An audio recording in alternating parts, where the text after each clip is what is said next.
All right, so let's see here. I haven't done any live streams in a while. Been pretty swamped with work and holidays and all that stuff. So, trying to get back into the groove of things. So I figured, I do my regular work anyway. So I figured probably stream for about an hour or so while I work. If anybody wants to come in and chat with me while I'm doing this, ask questions, feel free to do so. Otherwise, I'm just gonna keep on working and doing my thing. So today I'm gonna be messing around with the side view and maybe the quarter view of this character, and he's coming along pretty good, I think. He's the first in a series of 30 characters that I'm going to be using in my feature film project. The film itself is actually divided up into eight episodes, I believe. They're all about 22 minutes long each, so a good half hour, traditional half hour television. So after it's all done, I'm probably going to write another 3 episodes just to kind of round out the episodes. But ultimately, it is a feature film script, so that's the benefit of doing a series this way. That I pretty much have the whole thing written out, and those 3 episodes or so that I'm gonna write additionally, they're pretty much just kind of world building, and they may or may not add to the plot because the plot itself is already closed.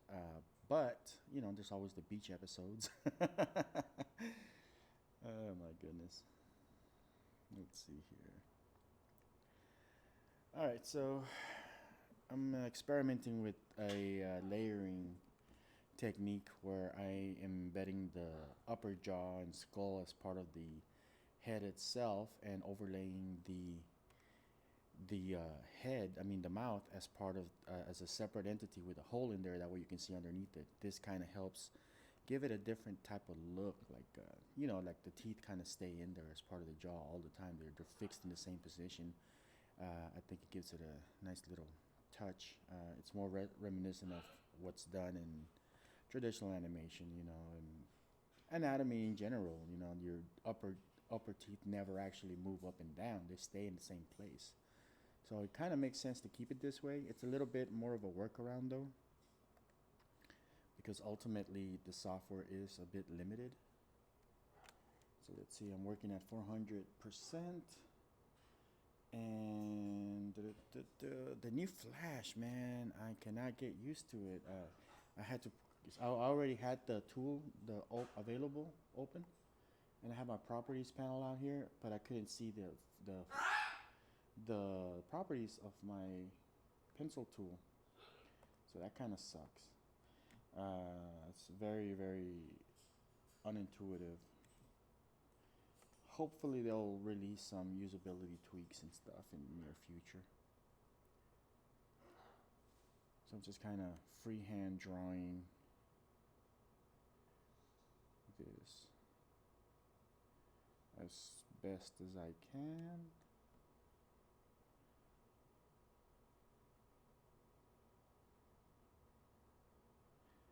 And then we'll go back with the selection tool and just kind of fix these lines. The sub-selection tool is also a really good tool. Look at all these damn points that get created when you draw freehand. It's ridiculous. I have a shortcut key on my Stream Deck that basically anything that I have selected, I can launch the optimize curves option, and by tweaking the lever I can kind of see the damage that it's going to do. See how as I get higher it does more modification to it, and that's probably not what I want all the time, but I guess in this case it's okay. If we look at it with the sub-selection tool, you can see that there's a lot less points in here. We will tweak this a little bit more.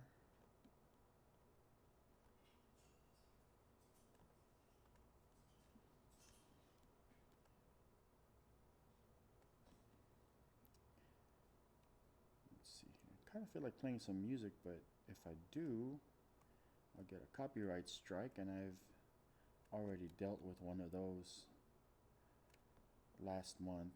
It was not pleasant. Um, in case you weren't aware, I have this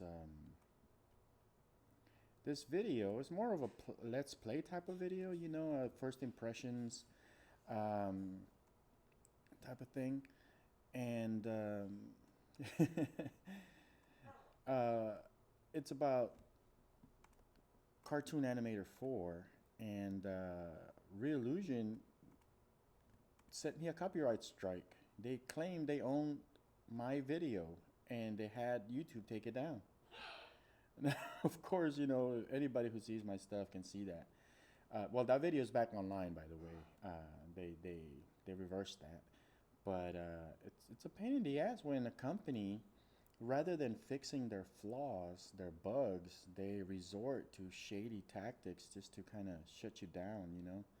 So they claimed copyright ownership of my video in order to take it down because it is probably my most popular video, and yes, unfortunately, it does show their product in an unflattering light, but ultimately, you should take that as some kind of benefit. I'm doing the quality control for you. I'm the one using your product um, as the average consumer would use it, and I'm running into all these bugs. It's not my fault that those bugs show up. And the best thing that you can do about it is, look at it, fix it, create a better product. But instead, they chose to send me a copyright strike, take down the video, and they have released a couple of updates to the product. But from what I can tell, none of the bugs have been fixed. I mean, it seems to me that the updates that they create are more related to fighting the piracy stuff. They don't want people pirating their things, and so they'll release patches that fix that, counteract those things, and they forget about the actual usability stuff. I don't care. I'm just talking out of my ass at this point. But yeah, man, it was not pleasant. That was my very first copyright in, how long have I had this account? 20 years? First copyright strike by Real Illusion, the company that I advocate for the most. Kind of sad. No hard feelings, man. Just, they released the copyright claim, and the video's back online, and hopefully they're gonna fix those bugs that are in that video, and everything will go back to normal. This outline seems really freaking thick. What does this look like at 100%? Okay, well, we'll see. For now, I'm just kind of painting the gum line. Ugh. Let's close that gap there. Boom.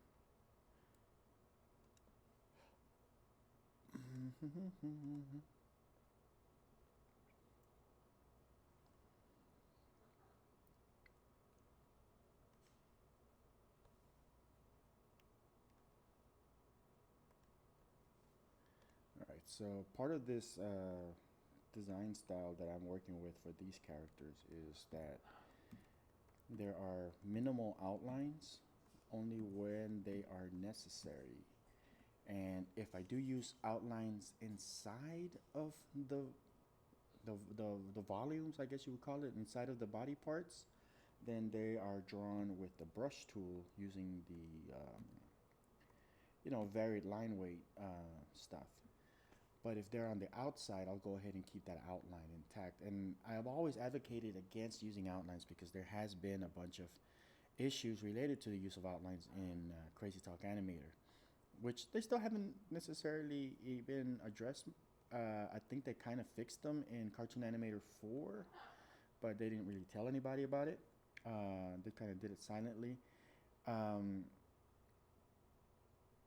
But I'm taking my chances, even though I am using Crazy Talk Animator 3 for the most part, because Crazy Talk Animator 4 is pretty much unusable. So I don't need an outline here because it's on the inside. And let's see here. Let's get some of this skin color sampled.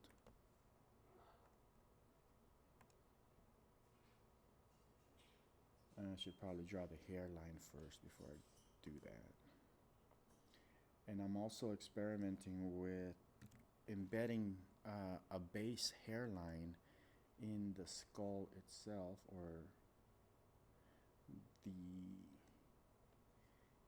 the face, as they call it in the Reallusion ecosystem. But it really should just be the skull.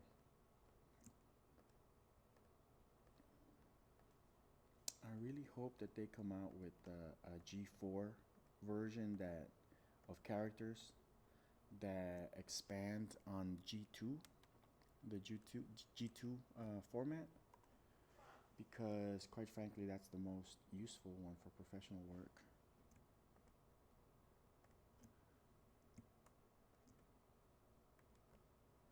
I'm just going to smoothen that out a little bit more. Man, I'm really struggling with this. Let's take a look at it with the sub-selection tool. Let's get rid of some of those points manually.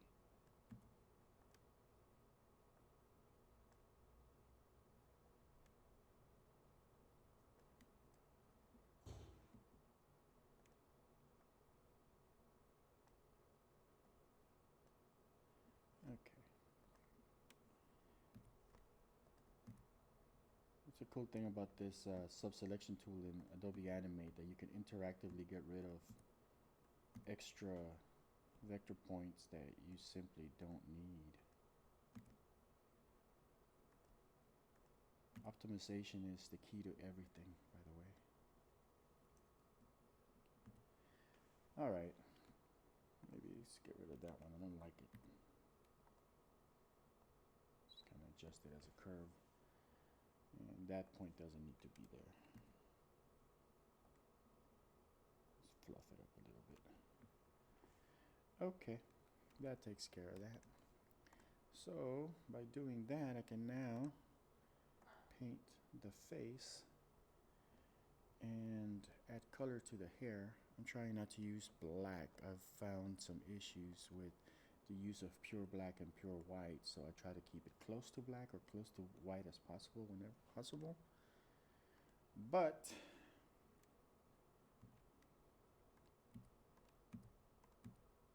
it still has issues sometimes. In my experiments with Unreal Game Engine and keying out the colors that are already set to be transparent, somehow black seems to also get taken with it, so I try to avoid using it. So this line is pretty thick, right? So the trick to this particular line is, see, the thing is that line is right in the middle right there, and it just kind of fluffs up. I don't know what better word to use. It just kind of pumps itself along that center. So the trick is to hide the inner portion of that, and it'll leave just that one pixel line on the outside. And the way we do that is we send it to a bottom layer. I'm not going to create a completely new layer for it, but I am going to group it. I'll switch it to its own later once I'm editing it inside of its own symbol. So for now, I've selected all the interior stuff, Control G to group it, and you can see that it gets pushed to the top, and now that outside line looks a lot thinner, which is great. That's what we want.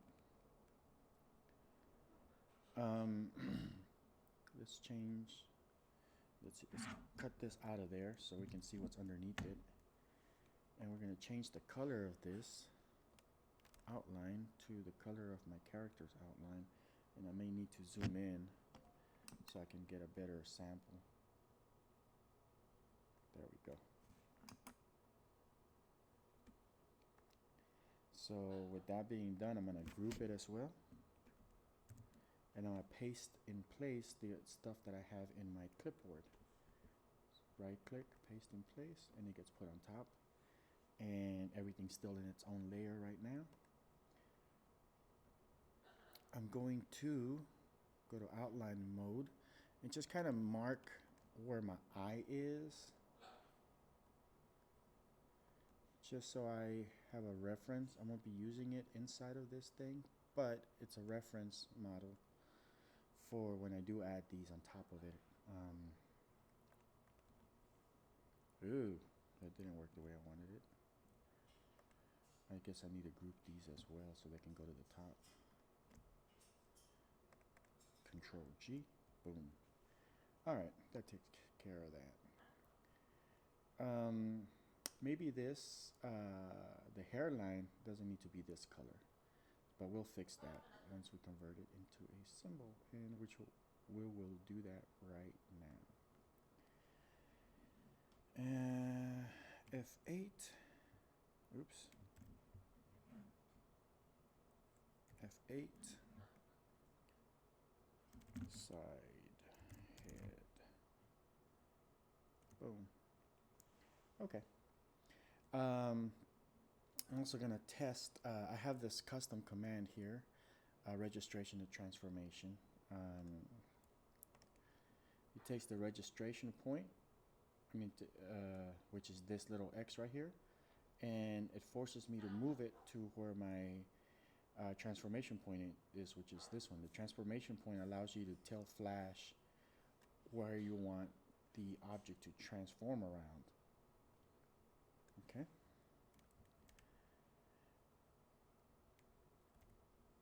So I'm thinking it needs to be somewhere along the neckline right here.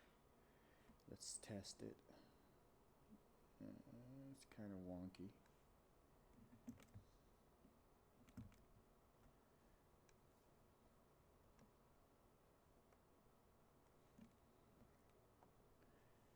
So we want to try to get our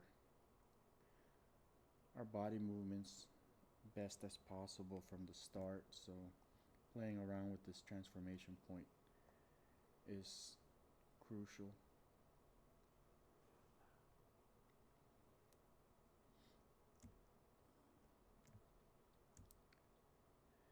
And of course, once your character is in play, you know, he's gonna have movement limitations, so he's not gonna be able to move past this anyway. So don't worry if it looks weird at this angle. But this is probably gonna be very noticeable. So I think that's close enough. That's good enough. So we'll use our custom command here, registration to transformation.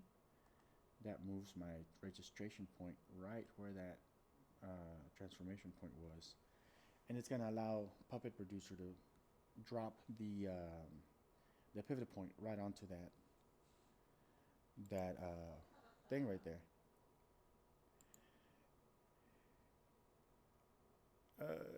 Get a robo shin. Hey man, how's it going?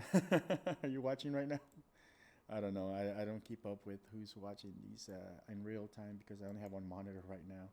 But thanks for checking in, man. Hey, I saw your video about the results for the Reallusion project, the Noitum mocap contest. Thank you for the vote of confidence. I appreciate all you had to say about that. It was cool, man.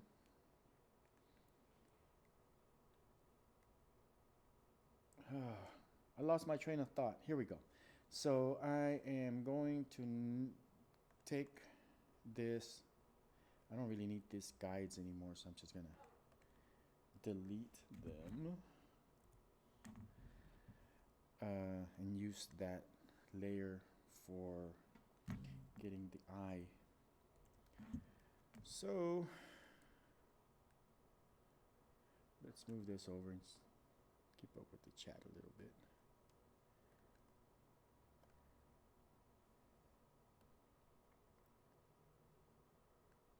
Did I do it? There we go. Okay, so let's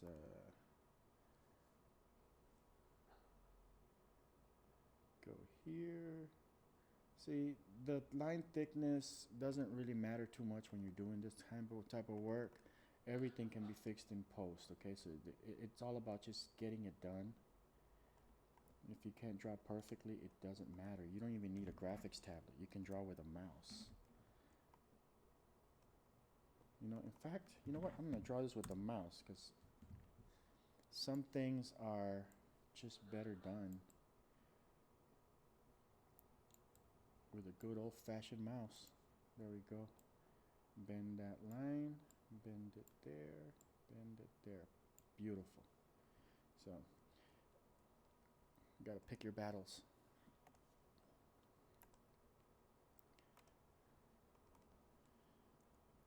I'll delete that outline. We'll go ahead and convert this one to a symbol. F8, brow side. Doesn't really matter what you name them. You'll never actually use these names for anything in this particular workflow. But instance names do count, and but you know, that's a different process. Let's see here. See, this is what I don't like. I have my pencil tool selected. I should be seeing the properties for my pencil tool here. This new version of Flash just kind of sucks.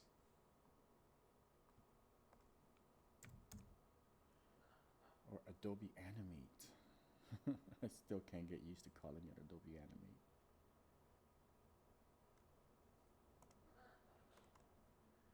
I'm gonna use the straighten modifier. Oh, I straightened it a little too much.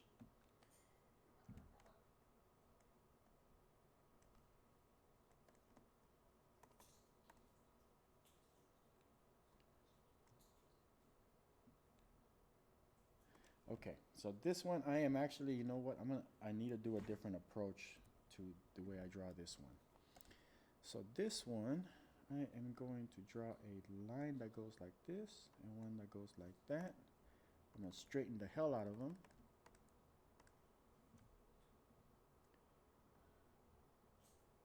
And once I have my line the way I want it, I'm going to use the brush tool.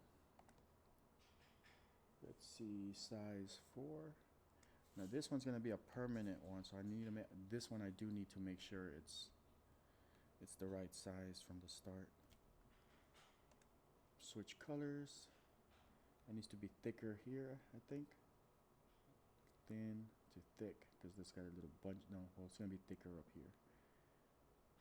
So press hard and release. And then we'll select it, smoothen it out. And we'll just kind of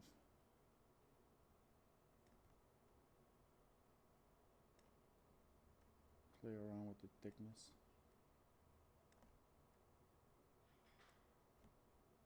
We'll extend this out because it's, you know, eyelashes. Oops.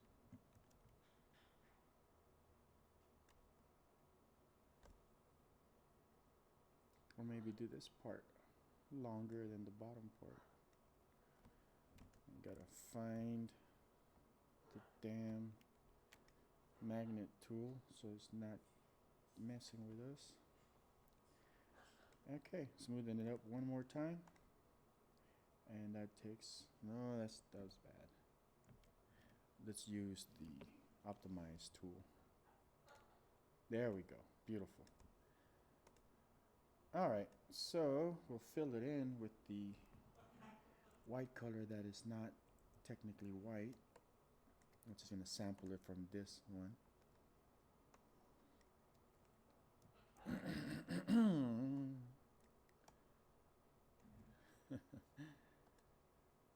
And we'll fill it in. We're going to call it, I guess, eye side.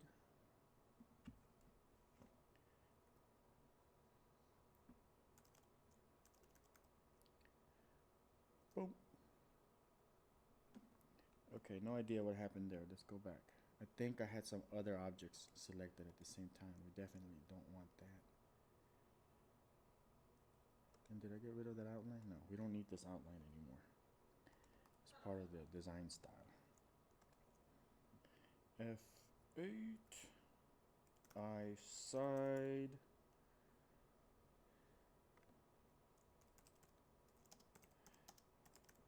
Just in case he's no longer there, I want to make sure he knows that I'm thanking him.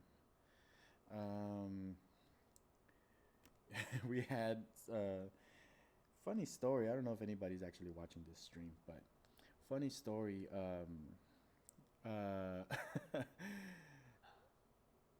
This guy, I get a Robo Shimwon. He has a really awesome iClone channel, and I watch it every now and then. A lot of stuff to learn. Recommended, by the way. But apparently, he has this little rivalry with this other guy that apparently tried to cheat on the Noitem contest. And dude, this guy actually contacted me. He said, "You know, you weren't supposed to win, right?" I'm like, man, don't be bringing that crap to me. I'm just happy I was considered, man. Yeah, I don't know if there were vote rigging involved. I mean, I did notice that a lot of people had very odd, um, suspicious, votes happening in there where it was unnatural. Another video game guy, that one guy with the really high production value. I mean, the guy obviously has like plenty of money and equipment and probably doesn't need free uh, um, motion capture suits. But from what I can tell, he did have his shit together, and um, I didn't think his votes were suspicious at all. I think he just has a really good following. He's very active in social media, has a lot of people interested in his game development, and I have no doubt that he's going to be very successful at getting this game done. But if anything, he definitely had more votes, and I think his votes were legitimate. Um,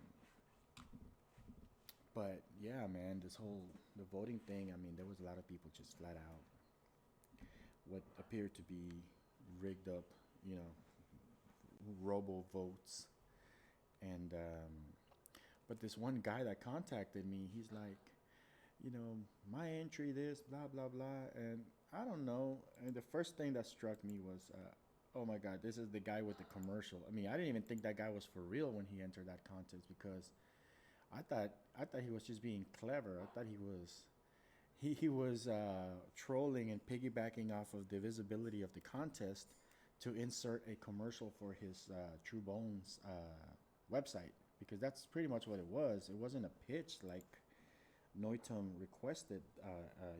Your the parameters for the contest. It just it was just some kind of weird commercial that you know that advocated for no motion capture suits, and his product was way better, and da da da da da da, and you should check out True Bones or something.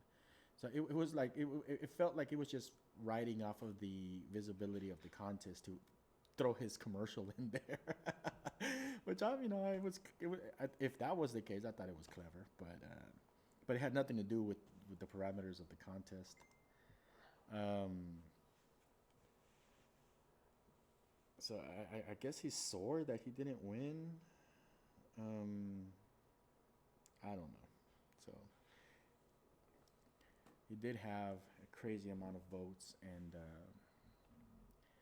but ultimately, even if the votes were legitimate in his case, I think his pitch had nothing to do with the contest. You know, what's better than a mocap suit? No suit. Well, it seems like you got what you wanted. I mean, you got no suit. I'm talking out of my ass at this point. Let's see here.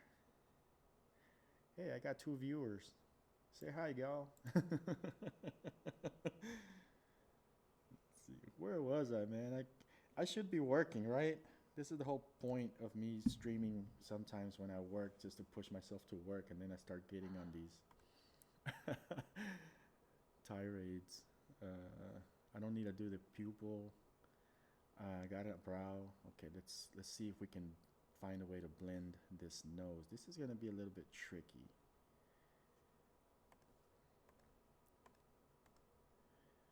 Um,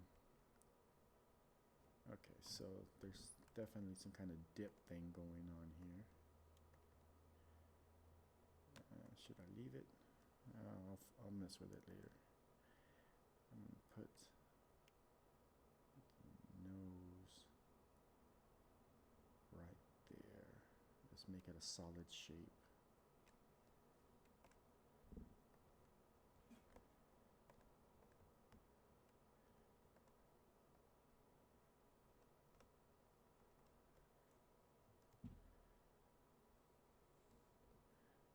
Okay. Let's do this one on a separate layer just so we don't mess ourselves up. Paste in place. And we'll bring in this color here. And somehow this line got thick again. So let's see what we did.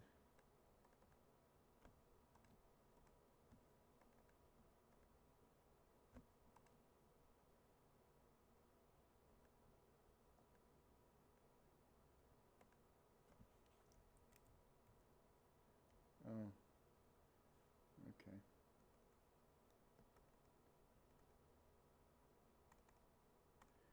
Man. Okay. Shift up one time.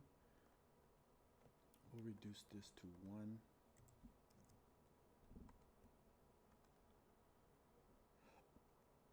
We'll get out of there. You know, the hardest part about this particular this particular workflow is the character creation. You build these characters. It can take up to 40 hours if you know what you're doing. If you don't know what you're doing, it could take you a lot longer. But it takes a long time to build these characters. And but once they're done, man, I mean, I have produced 15-minute animated pieces for clients in like a couple of hours. And these characters are reusable, and you know, you puppeteer them, and they're basically CGI characters. You know, they're once they're done, you don't have to draw them again. They're there. So there's a bit of an investment up front, you know, in time, and but once it's done, I mean, right now I have about 30 characters to make, which for my film, my project, this is the part that's gonna take the longest. It's gonna take a few more months, maybe 2 more months or so, to get all these characters done. But because we're using mocap and a video game engine for the environments and all that other stuff, the actual uh, you know, filmmaking process itself is probably just going to take me 2 months to make this movie, you know? So, so it's going to come down to sort of a crunch time. I think I have till like July or something to finish my project. And I'm probably going to still be working on characters till maybe late February, March.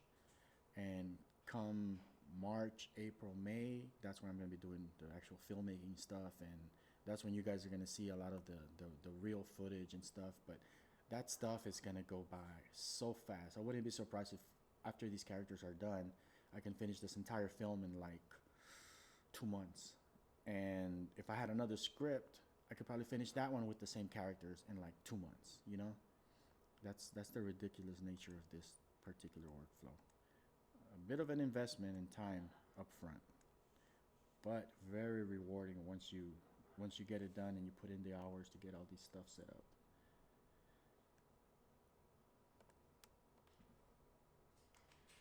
I need to see what's on the other side of my program. Mm-hmm.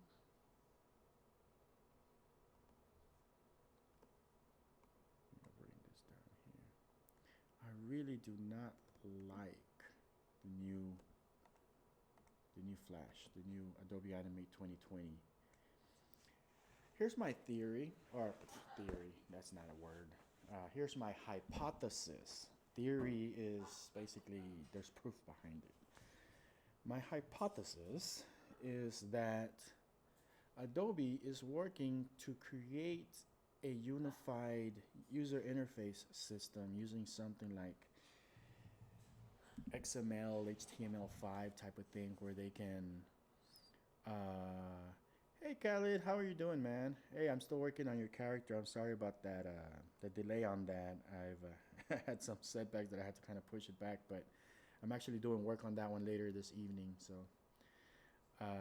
you're gonna get to see a new version of that either this evening or tomorrow morning. But back to my rant. The My working hypothesis is that Adobe is creating some kind of unified interface thing, like with CSS and stuff, something that they can use to quickly update their user interface, like the way that you do with websites. And not only that, that same technology can be used to create these online apps. So, because of the nature of the creative cloud and everything moving to the cloud, I mean, you can see these type of things in things like SketchUp. Okay, if you go to download SketchUp, the free version, I use primarily Crazy Talk Animator 3. CTA 4 basically has too many damn bugs that make it impossible to do any kind of like real professional work. I mean, I can show you some stuff in that, if you want me to. But I try to avoid it. I'm waiting. I have it, I use it to play with and to experiment and to kind of see if they've fixed those things or not. But for the professional work, you got to stick with what's stable.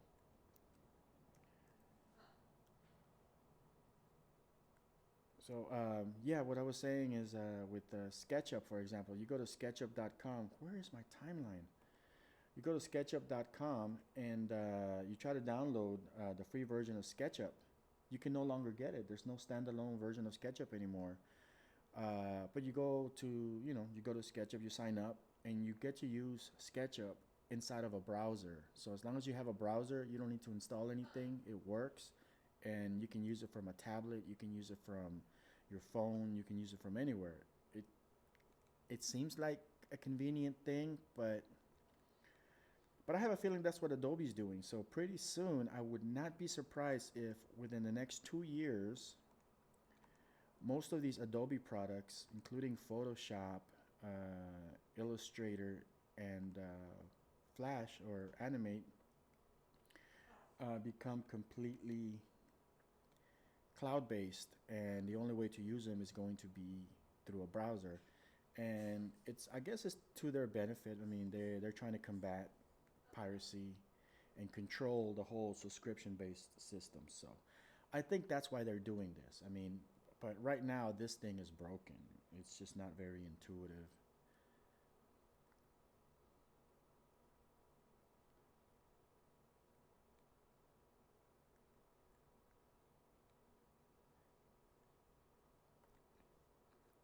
Anybody have any questions? Want to talk about something?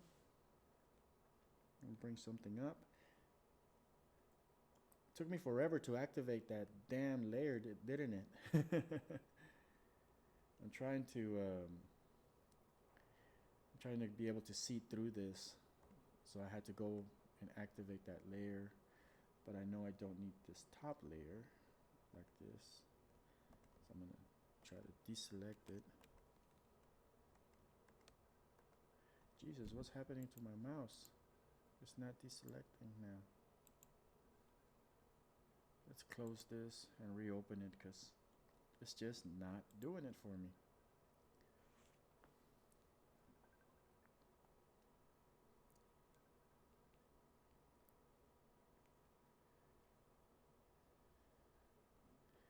All right, so hey, look, I just reopened this thing and it's and it's already selected. What the hell's going on? Let's close it.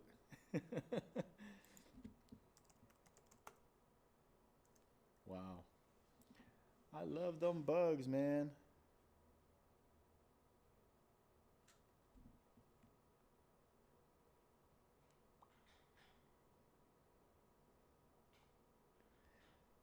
And let's see, I'm getting a call. I hate it when people call me through Facebook. Dude, I have a phone. You have my phone number. Why are you using Facebook to call me? You're hogging up my phone. I'm trying to use the damn phone. Let's see, how do I respond to these people? Billy, call me on the actual phone line. Let's see.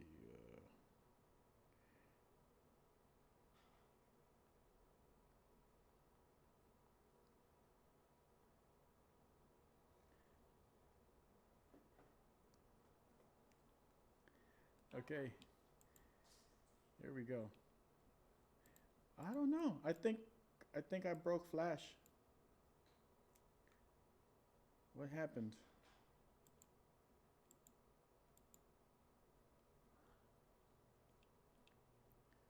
Let's turn that off.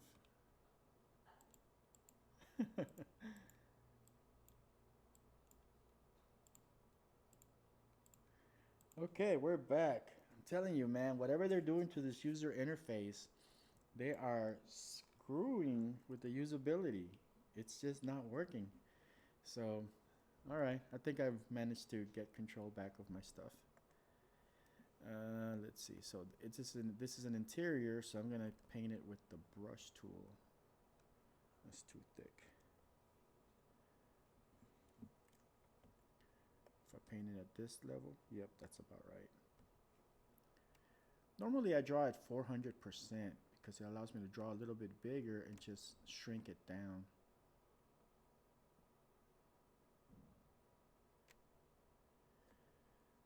And we'll optimize this.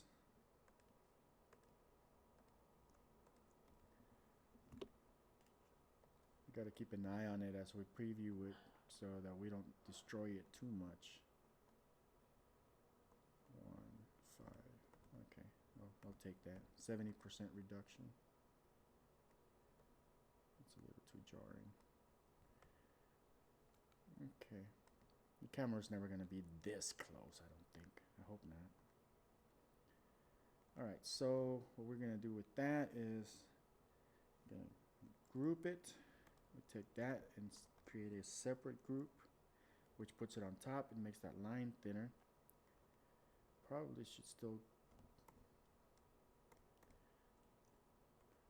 go in here and reduce the size of this line. No, it's already small. I think it's because I'm at 800%.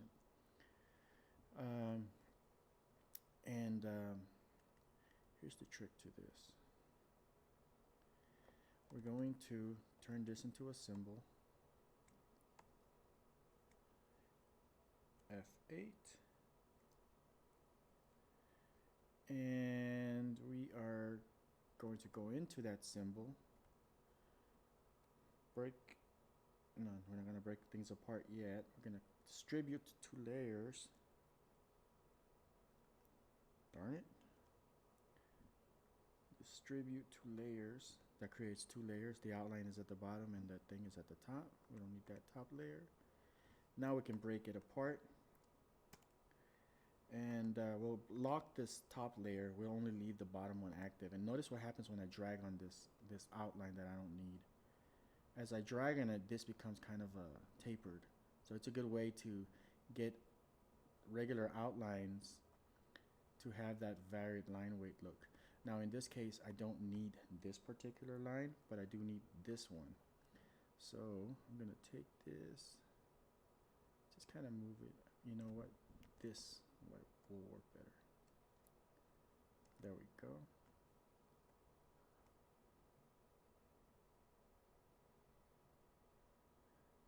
Alright, so now we turn it off just to go a couple of pixels in. See, that gives the outline the appearance of a varied line with outline even though it's a solid color. So you get that for free.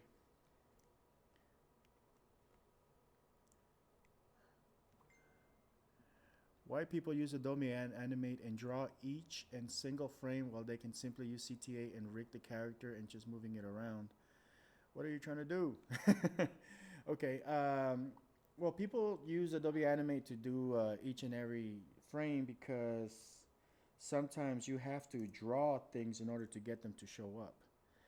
Uh, Crazy Talk Animator is it's a great program and it does what it needs to do, but it's still limited. You know, you can only, for example, I mean, I only use Crazy Talk Animator for bipedal characters.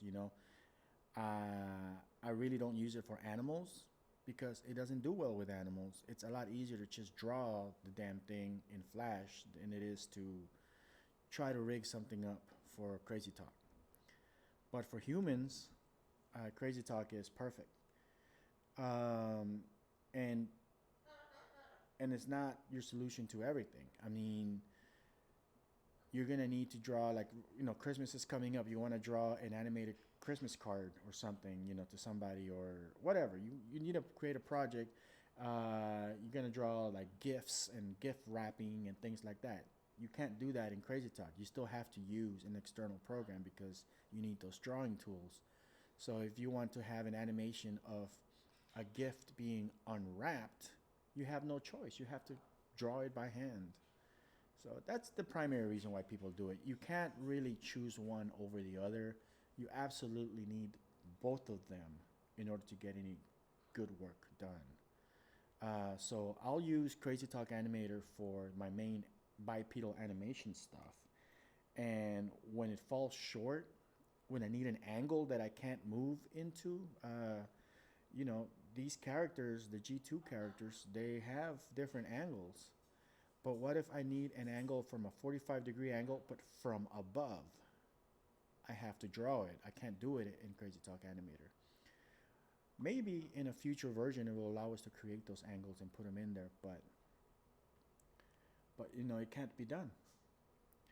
So that's why they do it, and there's just so many different animation styles. Like for the G3 character stuff, you can do that in Flash.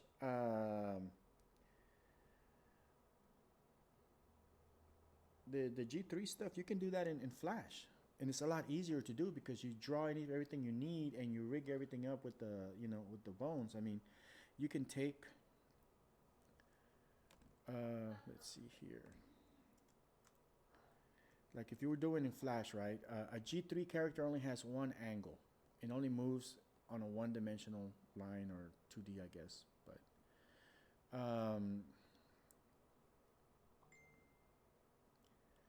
what I'm trying to do right now is I'm creating characters for my project. These characters are gonna go into Crazy Talk Animator. They're gonna be fully rigged, and they look great. I've already done some experiments. But what I was saying, like with the G3 characters, I mean, in Flash, it's a million times easier. Okay, you have your upper thigh, you have your shin, you have your foot, and you paint them any color you want. Boom, boom, boom. Okay, the easiest thing in Flash to do, of course, is you go. Let's see if we have that available. Here, you turn that on. Okay, we're going to separate these into different items. It doesn't matter if they're symbols or not anymore. You can just leave them as a group. It's just a matter of having different layers. So we're just going to distribute this into layers. Boom. So now we have 3 layers. Okay. So now what I'm going to do is I'm going to duplicate this. And now I have my other leg. All right. So, yes, Flash has a bones tool and it's really terrible. But say this is foot, this is a shin, and this is a thigh. Let's just kind of move them up in the hierarchy.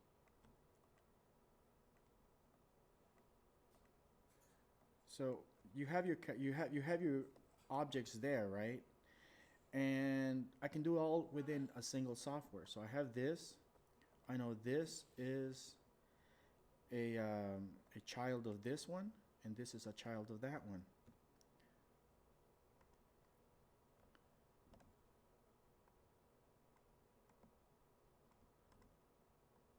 Look at this.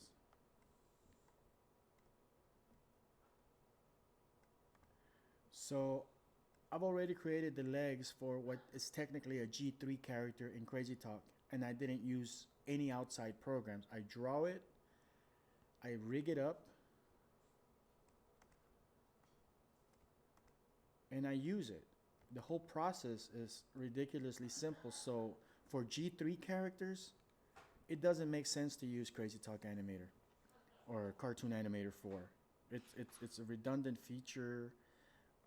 They need to focus on what they do best, which is the multi-angle, fully rigged puppets. But look at this.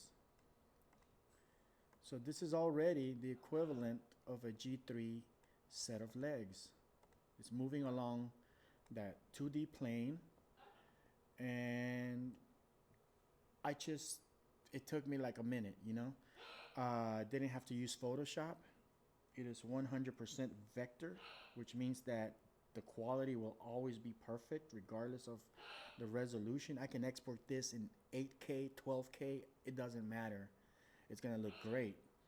Whereas in Crazy Talk, working with G3 characters, you're limited by the resolution. You're working with Photoshop, it's raster based. So at best, you might be able to get a good 4K thing, but 4K is practically the norm these days. You know, 1-2 years from now, you're gonna want to have higher resolution. So there's no future proofing of your projects.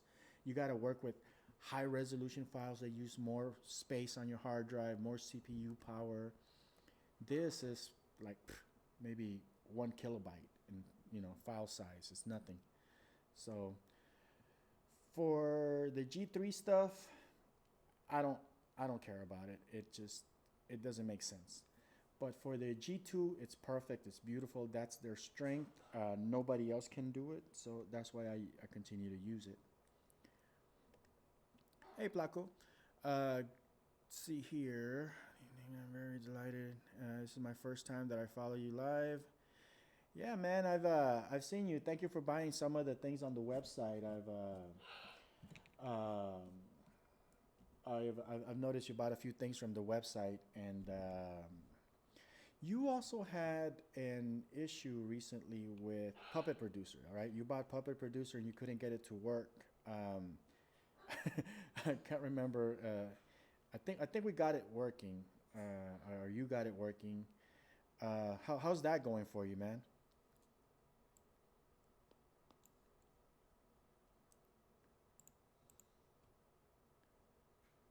Yeah, no problem, Khalid.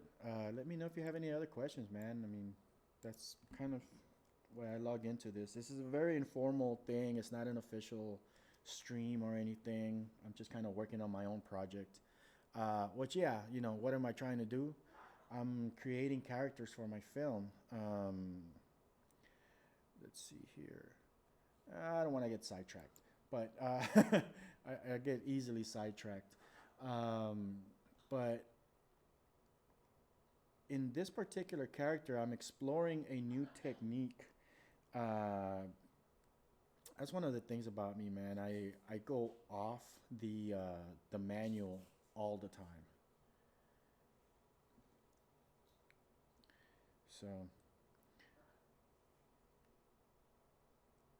So yeah, I tend to go off the manual all the time, and I do things that probably the software was not intended for, and sometimes I get lucky and it works out, and sometimes it flops. But in this particular case, the software is not designed this way. Crazy Talk isn't. And what I'm doing is I'm experimenting with the layering technique.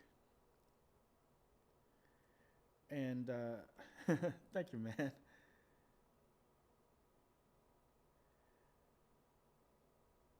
What kind of animations you want to see? If you want to see like a really good finished product, go to DC Kids, the DC Kids channel or the Mattel channel on YouTube. They have a 12 episode series called Batman Missions. We did that with Crazy Talk Animator 3 actually. We took pictures of the toys, and And basically we converted them into G2 models and used motion capture to create the animations. Let me see if I can see. I don't want to get hit with a copyright strike, man. This whole Reallusion debacle kind of left a bad taste in my mouth.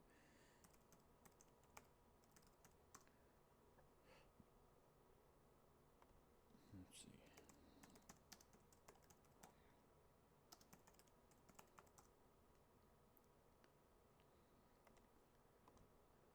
Let's see.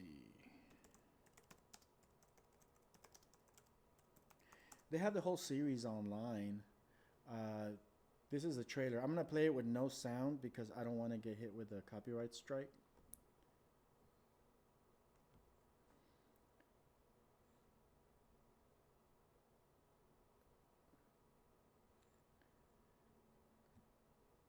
See, this one's on the Mattel Action Channel, but the same series is available on DC Kids. Yeah, DCKIDS. Just type in Batman missions. I'm lost.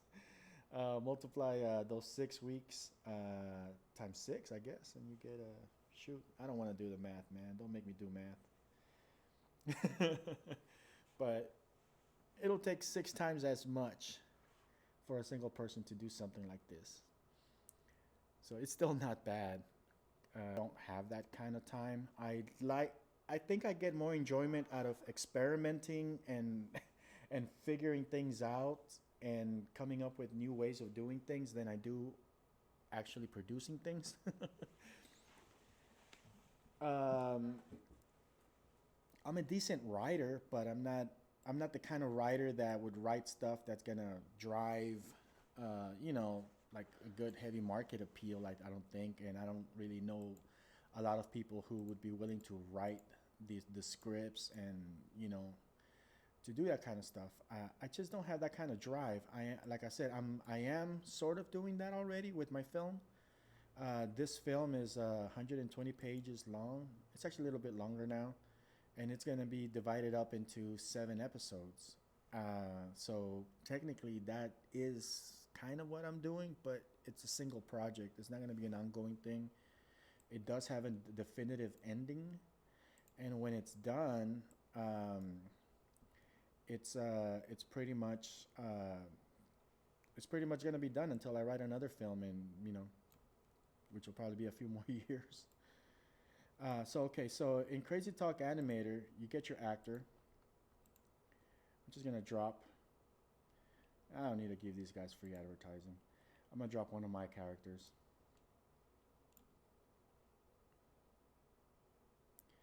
Yeah, that video has millions of views also, but you got to keep in mind that they are DC Comics and they're Mattel, they have millions of customers, who doesn't know Batman?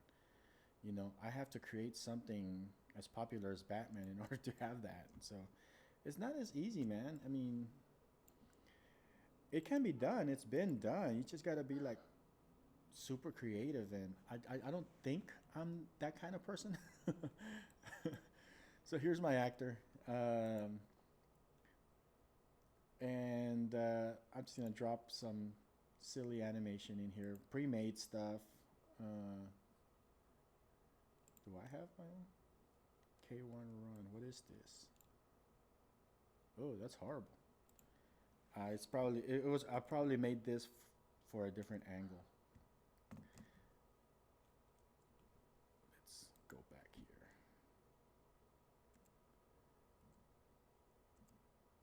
Yeah, I think I made this one to be like a side view run. All right, so there's this this little run cycle that I did. I don't know when I did this, but it's a custom one that I made for this character. So we're gonna export this guy, and let's see here. He is 3D motion. Is it a 3D motion? Yes. I think it's 20 frames long. So let's export him.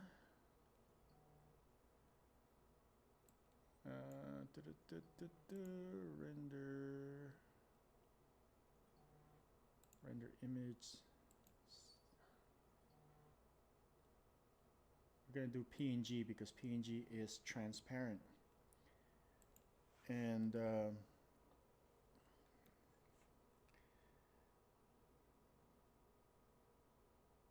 Hang on a second. I'm getting a voice message here.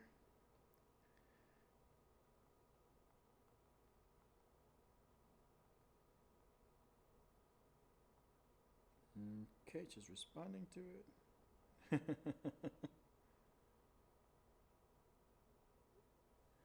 All right. So I'm exporting a sequence here.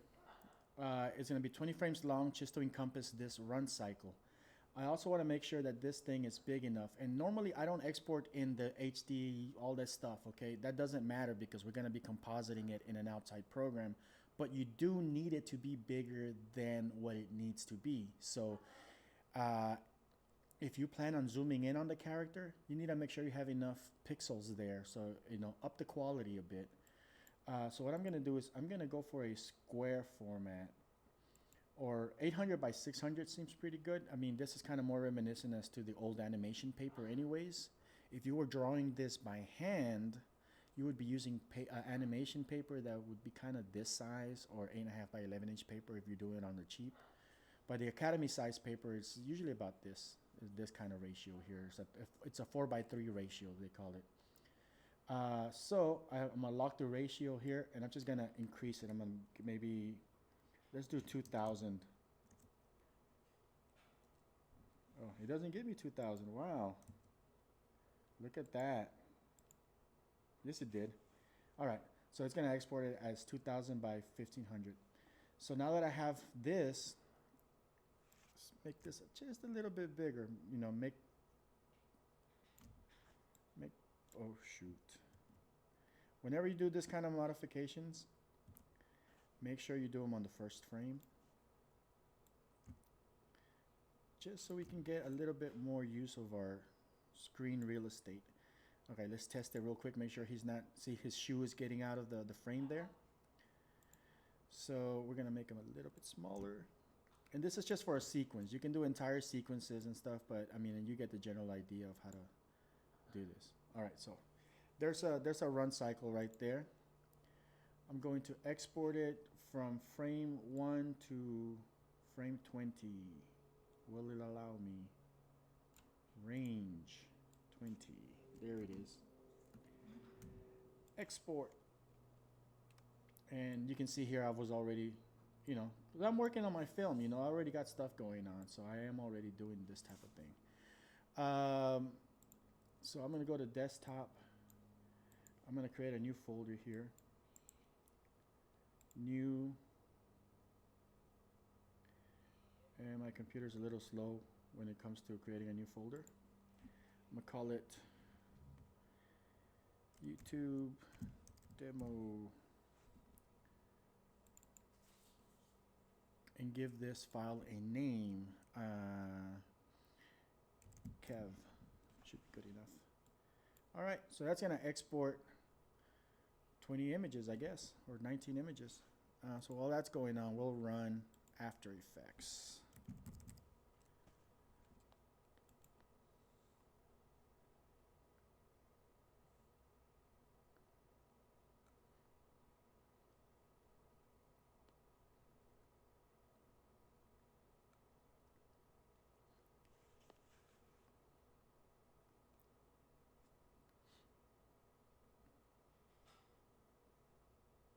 So there's our image sequence. We don't do anything with this sequence, okay?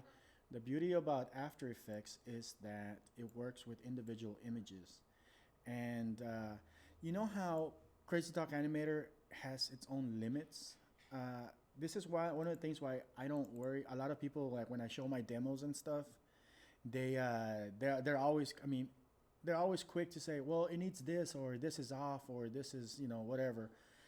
That's not the point. The point is I'm demonstrating something else usually. But things like, okay, see how this thing is all jacked up? That's fine. You don't have to worry about fixing this. Spend all that time inside of Crazy Talk fixing it. You can fix it in post. So here's like this little thing here. I can go in at any time. I can open up any of these frames in Flash.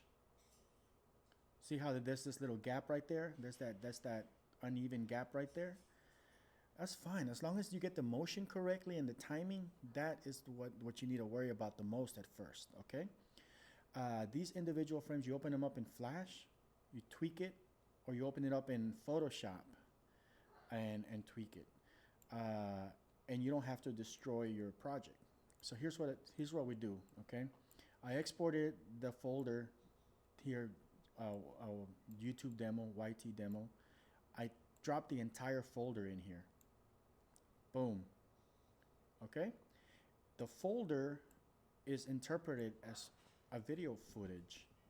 If we right click, we go to the interpret footage main. Now we give it the specifics. Now at first it assumes it's 30 frames per second. And in this case, it is at 30 frames per second, so we're not gonna bother with that. But if you're developing at 24 frames per second, be sure to change this, because if you're doing a sequence that involves lip syncing and audio, you wanna make sure that the lips match up, you know? So adjust this to the proper frame rate. Now, we also want it to be a loop. So we're gonna tell it to loop maybe, I don't know, 50 times.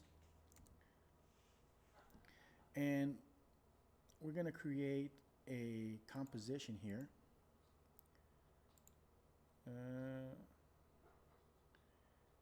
We're gonna do a standard HD one. If I can find one, 29.97 is the 30 frame per second one. 10 seconds long is more than enough. So we just dropped this piece of footage on this composition. Oh, and I didn't get the measurements correctly. Let's go back.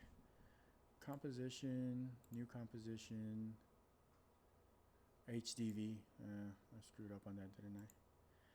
Let's do this one with the squared pixels. There we go. So we'll drop it in there. So now we have this. And now notice this is an HD aspect ratio, I guess you want to call it. But since we exported our thing large, we can go large without losing any quality. We can zoom into it. So we have a lot more range to play with.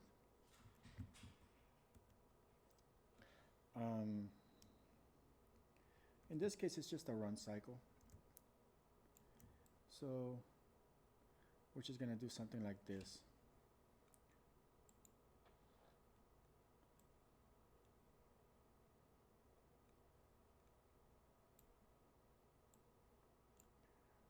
Now, any of these layers that you bring in, you can turn into a 3D layer too, by the way.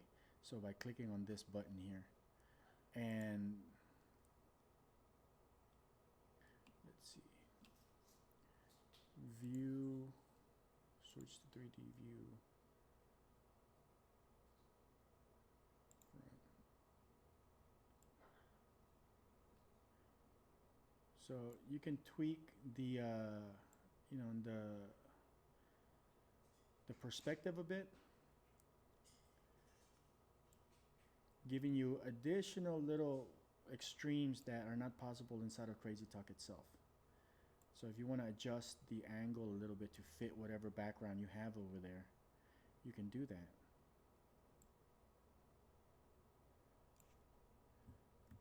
And of course you can move it in and out.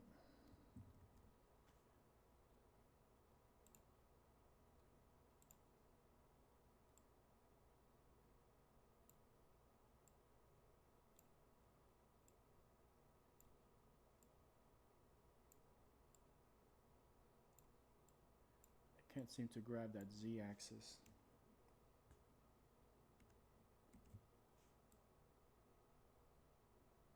Let's move the view here.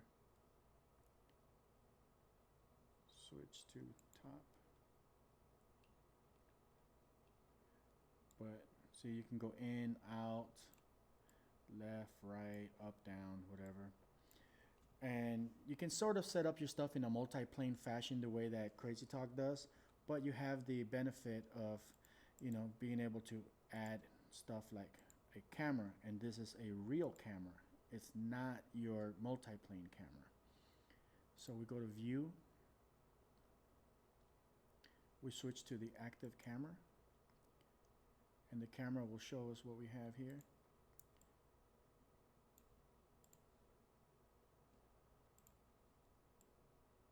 And we can rotate around all the objects on the screen. So we have full use of a 3D environment. We can add lights, new light. You can tell it that it casts shadows.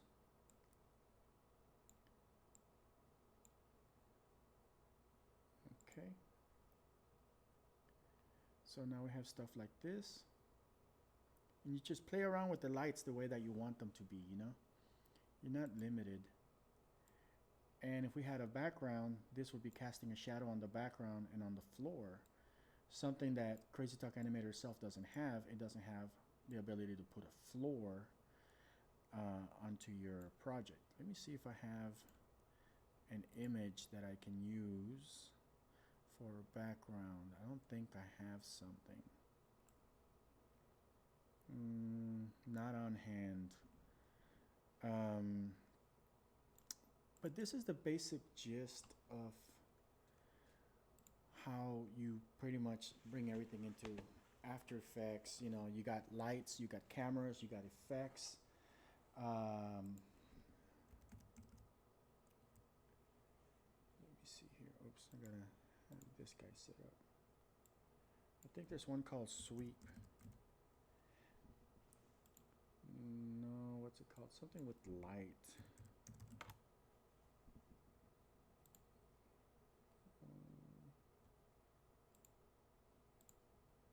Am I searching it for it correctly? Effects. Light sweep. Check this out.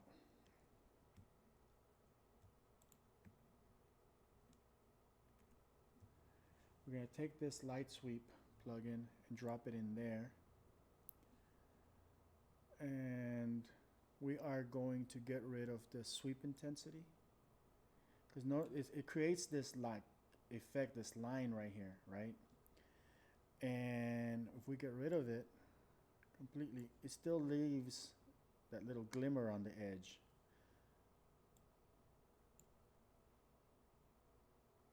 So that if you're not doing like your own cell shading, you can just keep flat characters and just kind of adjust. Let's switch to 100%. Let's turn this to maybe a third quality. No, that's half. So we can still kind of see it, but pay attention to this light sweep. I really like this.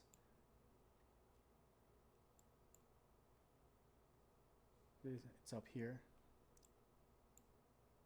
So you can actually like further simulate light sources on 2D characters using this particular plugin.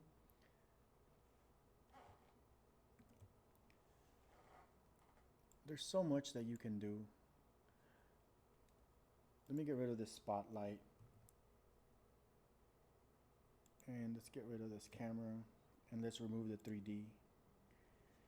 I need to find a background. Let's steal a background from YouTube for this demo.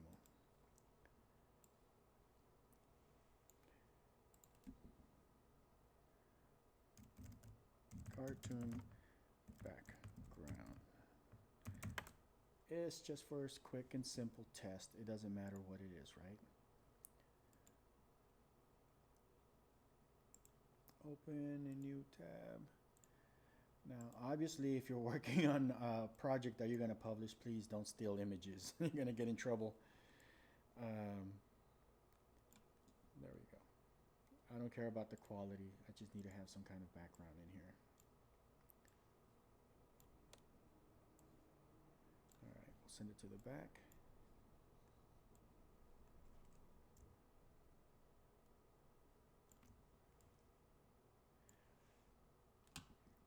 We're going to go to Effect, Blur.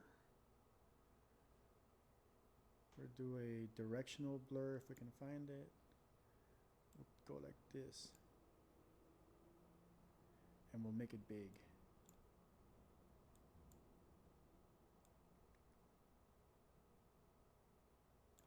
All right. So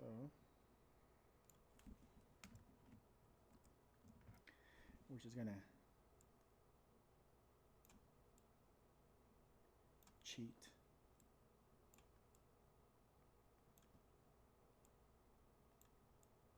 You know, you make your artwork any way you want. Effect. Okay, direction. Make it a little bit more extreme. And we're gonna make it maybe, is this 10 frames? Yeah, let's make it longer. Composition, settings. I think I was trying to put 10 seconds and I ended up with 10 frames. Let's do 2 seconds because this is not enough of a background too.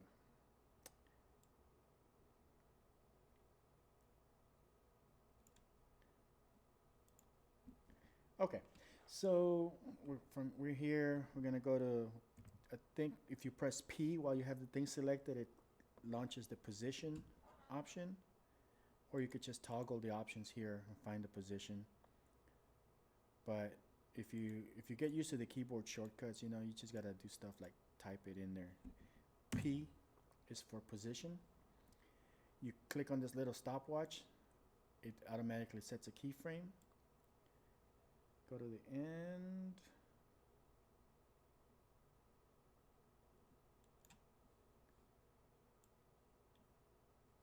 Oh, I need to extend the length of this frame. Bring it to the end. And we'll put another keyframe there, but this time we'll just kind of shift click, move it over. So we end up with something that looks like that. If you hit 0, all right, it's kind of slow. For the kind of speed that he's running, we probably need a longer background. But you get the idea, right? So now we go back to our Kevin guy here.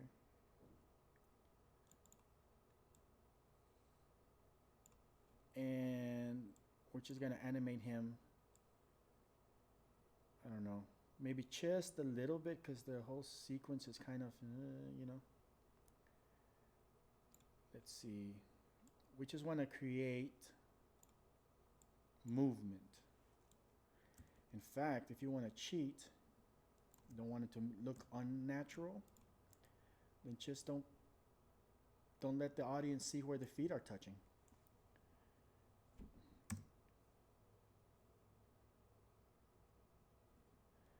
All right, so that's one way to cheat. And I'm just gonna take this guy and slightly animate him. Go P for position, enable that. Go here and just kind of move my character just a little bit, just to create some kind of movement. Excuse me. So now we have some kind of camera movement action going on. We might even go in here and just kind of add a wobble. You know, little accidental wobble that the cameraman made, you know. So it starts looking a little bit more natural. I really like that light sweep. It keeps our focus as far as the direction of the light, you know, in the same place regardless of where he's at. So you can play around with that depending on where your light source is. It'll add an additional punch to your animation. There's so many effects that you can do. Now this particular plugin is a commercial one. It's called Real Smart Motion Blur. But it's absolutely essential if you're going to be doing this kind of stuff, because it makes your stuff beautiful. You know, this is motion. It analyzes the parts that are moving the most and it blurs those out, so it creates natural blurring motions. So if you're gonna spend some money on a plugin for After Effects that's gonna make your stuff look really nice, Real Smart Motion Blur is definitely something that you should have. I'm gonna reduce the amount of blurring here.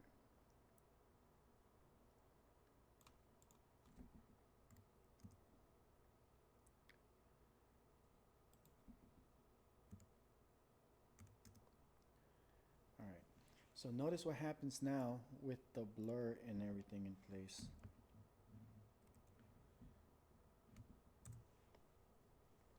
We're gonna do a quick render. So it's a smart blur system. It's not blurring everything, okay? So it is leaving stuff for the eye to grab. It's just the stuff that's moving so fast, it creates blurs. And those blurs sort of fill in the blanks, you know, because it's not perfect animation. So you're cheating.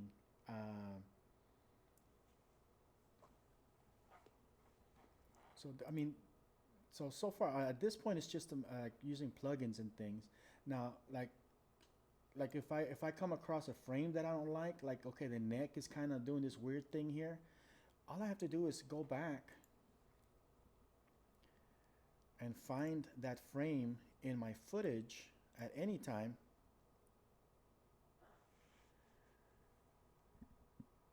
Is it possible for the sound to be louder? I don't know. I can try. Is this louder? Hope it helps. Or I think that's my... Let's try this. I don't know. This is not a official stream. It's really more about me doing some of my own personal work. But I'm always glad to help when I can. All right. I hope that's better. Louder. I think it's louder. It sounds louder on my end. But, okay, so you find the frame that you think you need to fix, right? So, okay, so there's this thing here, and maybe we want to get rid of that outline there. So we're going to open this up in Photoshop.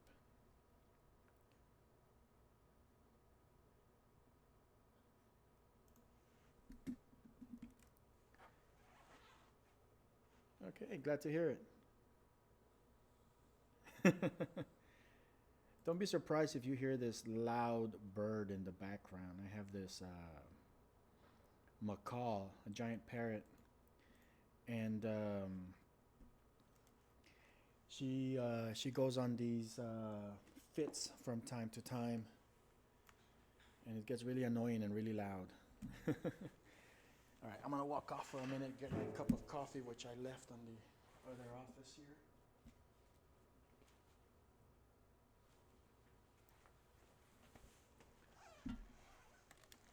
And I have coffee. Okay, so this is the beauty about working with this type of workflow, okay? At any time, see, you didn't bake a full video.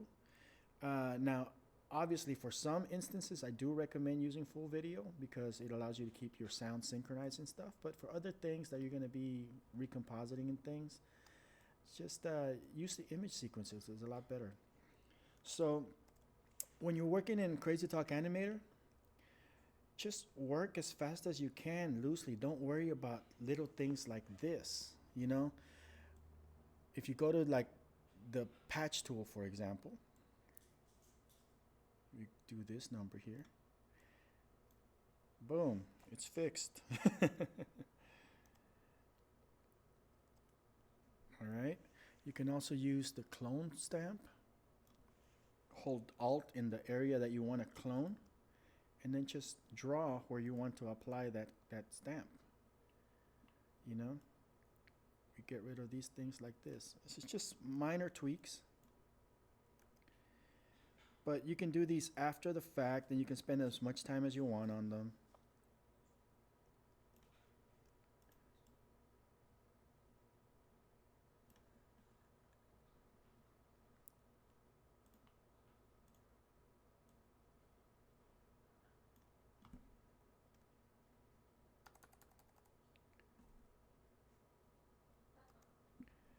Okay. So, you know, if those little things like that annoy you, you know, all those things can be fixed, you know, and don't worry about getting it perfect inside of Crazy Talk. You know, just do your movement as best as you can, and know that a lot of those little imperfections and sprite switching effects and things like that, they can be fixed, you know.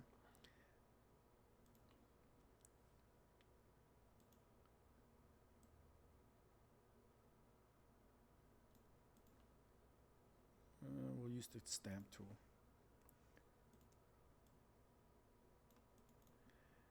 Maybe not so soft.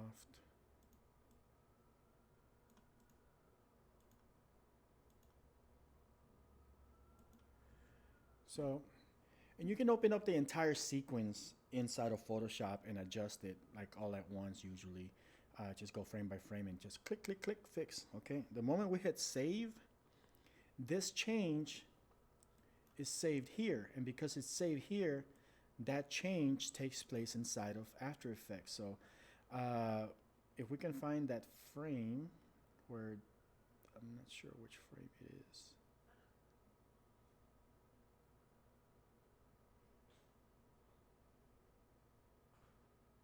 I think it's that one, right? Oh no, it's well, it's frame 1. There it is. Let's turn off this real smart motion blur, and we'll just reload it. Where is the oh, it's back here.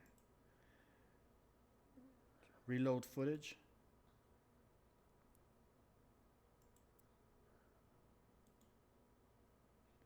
That should be the frame. Let's do one with some more drastic changes.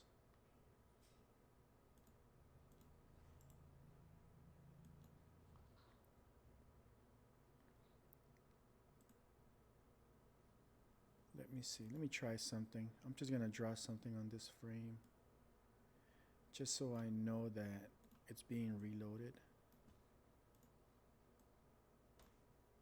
Hit save.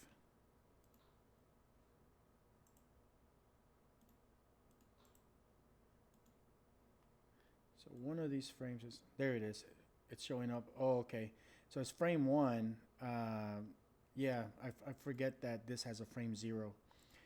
So there it is. That's the frame that we edited in Photoshop. You can see that that change took place right there, and we got that thing going on.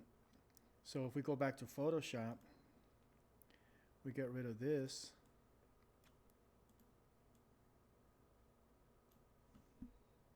So all of these frames, all that stuff can be fixed in post, and you can do all sorts of cool stuff, man.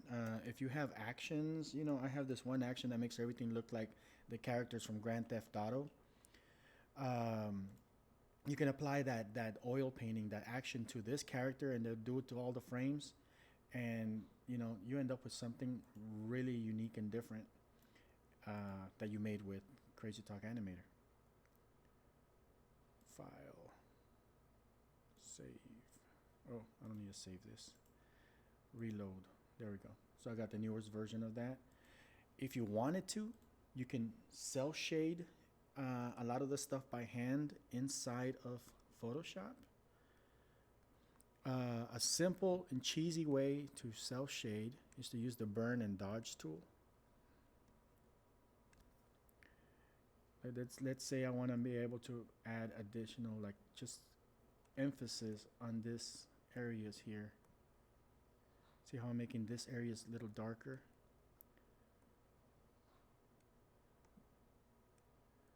Okay, so it gives it a little bit more of a three-dimensional look.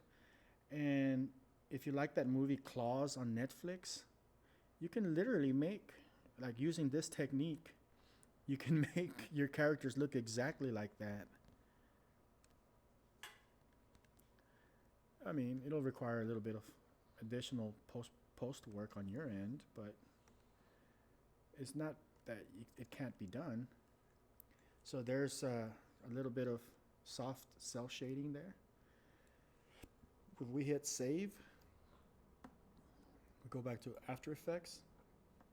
We just got to reload the footage. So you can see that our character looks a lot more like the kind of artwork that Disney does. Okay, let's go back. Let's put all this back. It's really up to you, man. The level of work that you're willing to put into it. You know, just the fact that you're working in Crazy Talk Animator to get a lot of the base animation stuff done. That's why, to me, it's really important to use that program because it allows me to get all that grunt work out of the way. It turns it into something that's so quick and easy that the amount of time that I gained is used to making it pretty, you know?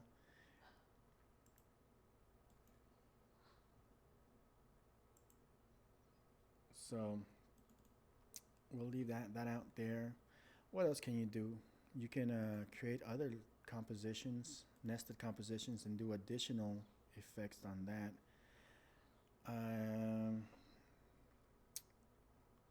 Can't remember how to pull up the.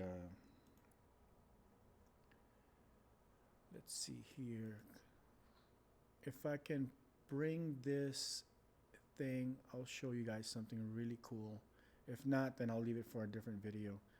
Basically, After Effects has a scripting language that you can use, and using that, you can make it do all sorts of crazy things. But I don't know. I don't think this is what I want.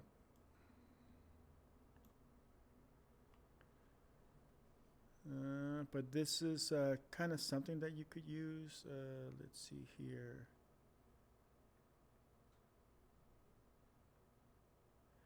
Let's see what that does. So right now I'm adding a little bit of additional wiggle to the animation, just to give it that sense of urgency. Okay, it's running and the cameraman is not perfect. He is also moving along with the character.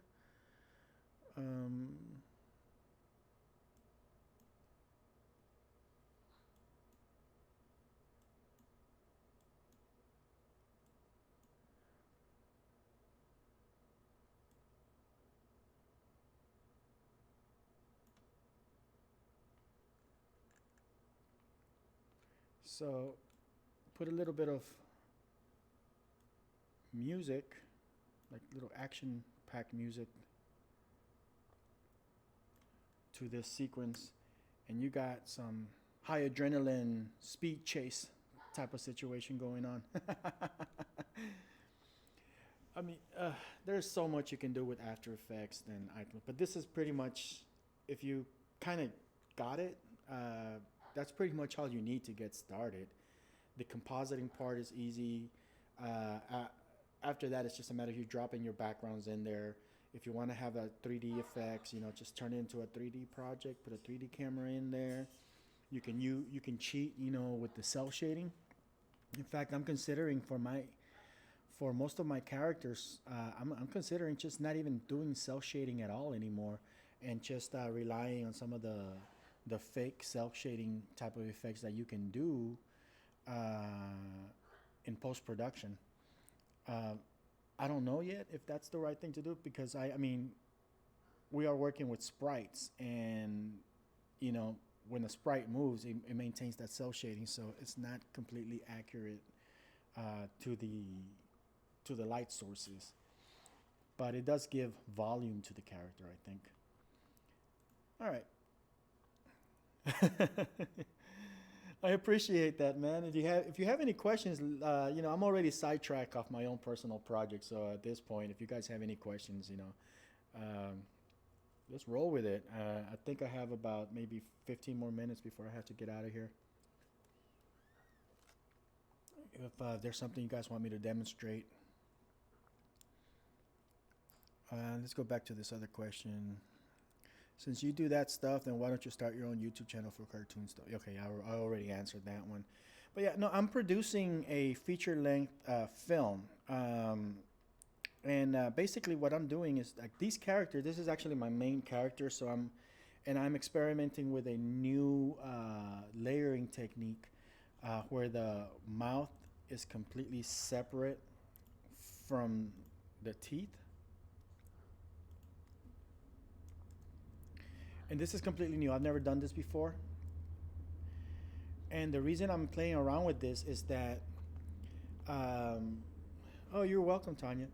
The reason I'm playing around with this is that, anatomically, our upper teeth never move. It's only our bottom teeth.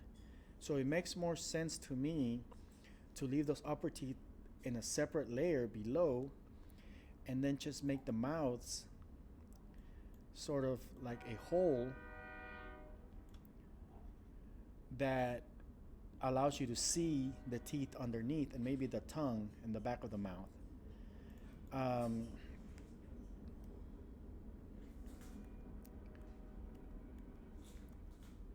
so the end effect is something like this.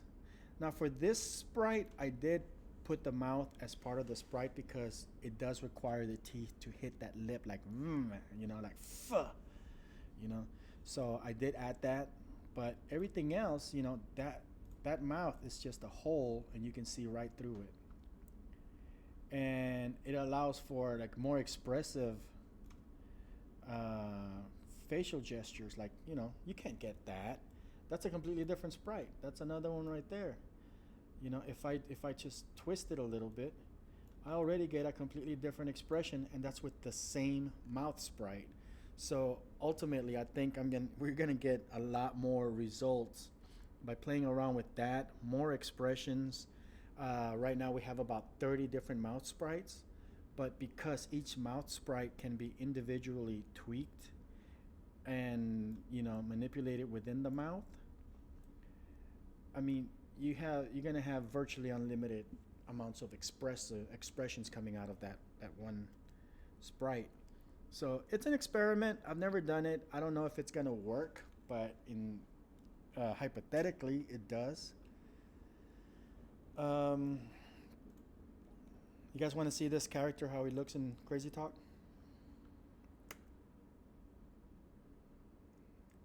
Oh, it's probably not gonna work if I do it right now because I got this facial situation going on. Let me see if I can fix this. I have to ask you, when you are going to let us buy your new characters, especially the female, when they're done.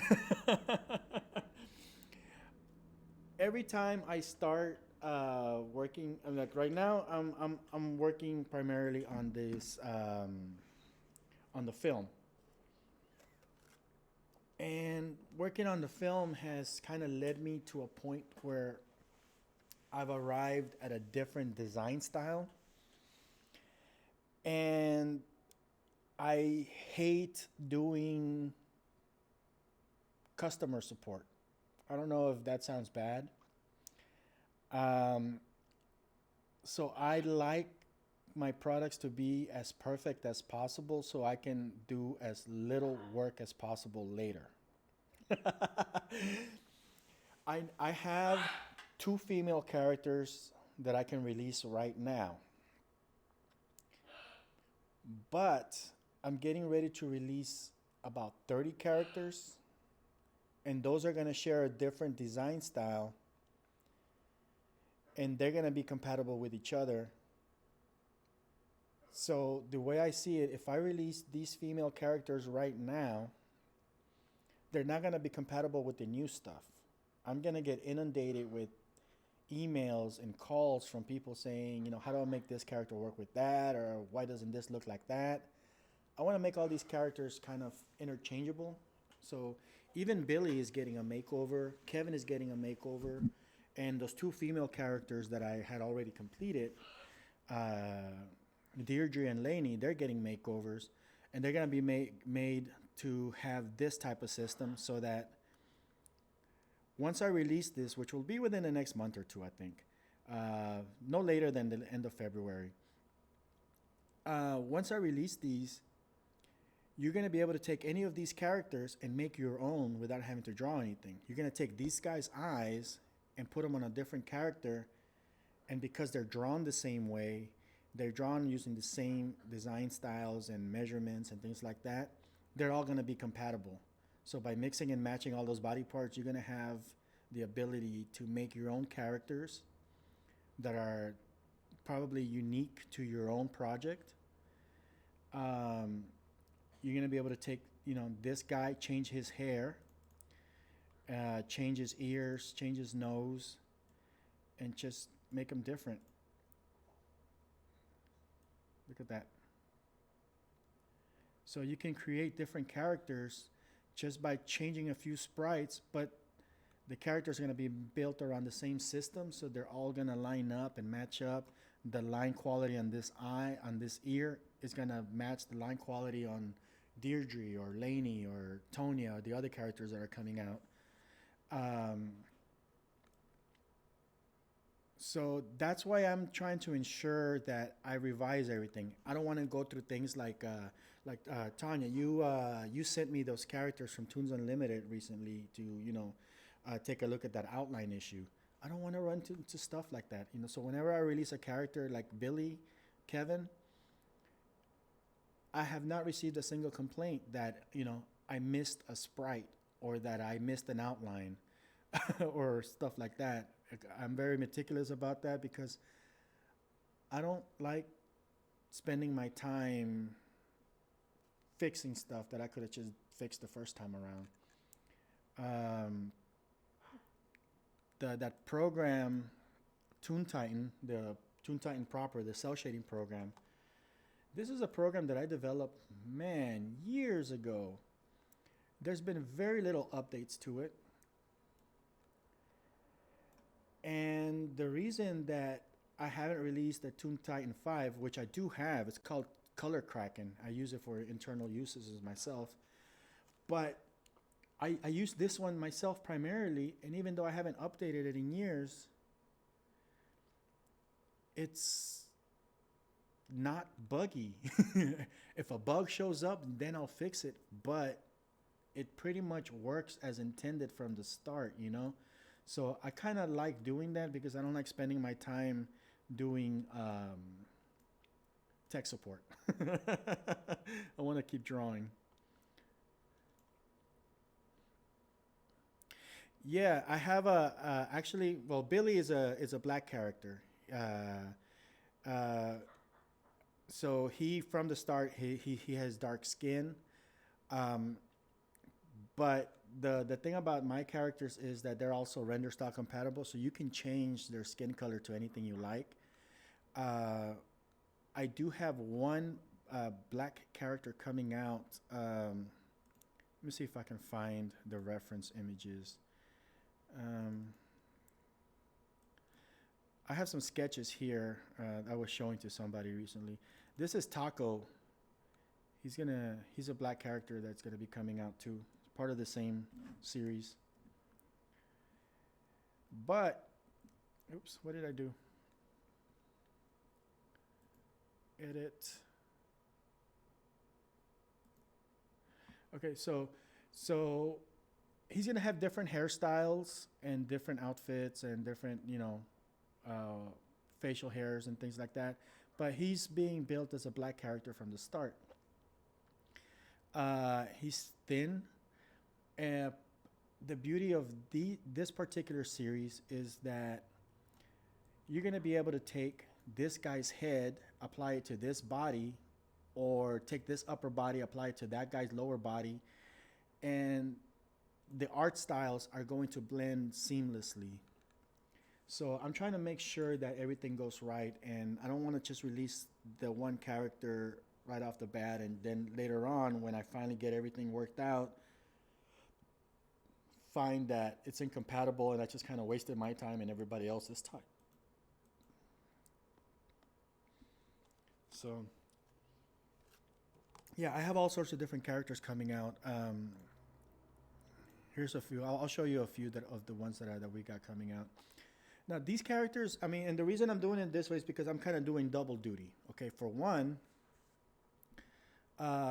it's going to allow me to finance my film. So these characters are characters that I'm going to be using in my film. You're going to be able to see these projects in like that big series, that big production. But I'm going to sell these on toontitan.com, which is going to help you guys be able to produce stuff with higher quality characters that you guys are going to be able to modify, mix and match, and create your own. But at the same time, I'm hoping it's going to allow me to help finance my project. That's kind of the way I'm paying for it. So there's Odessio, and this is Who's this? This is Tonya. She's also black, by the way. This is a black character. She's being built as black from the start.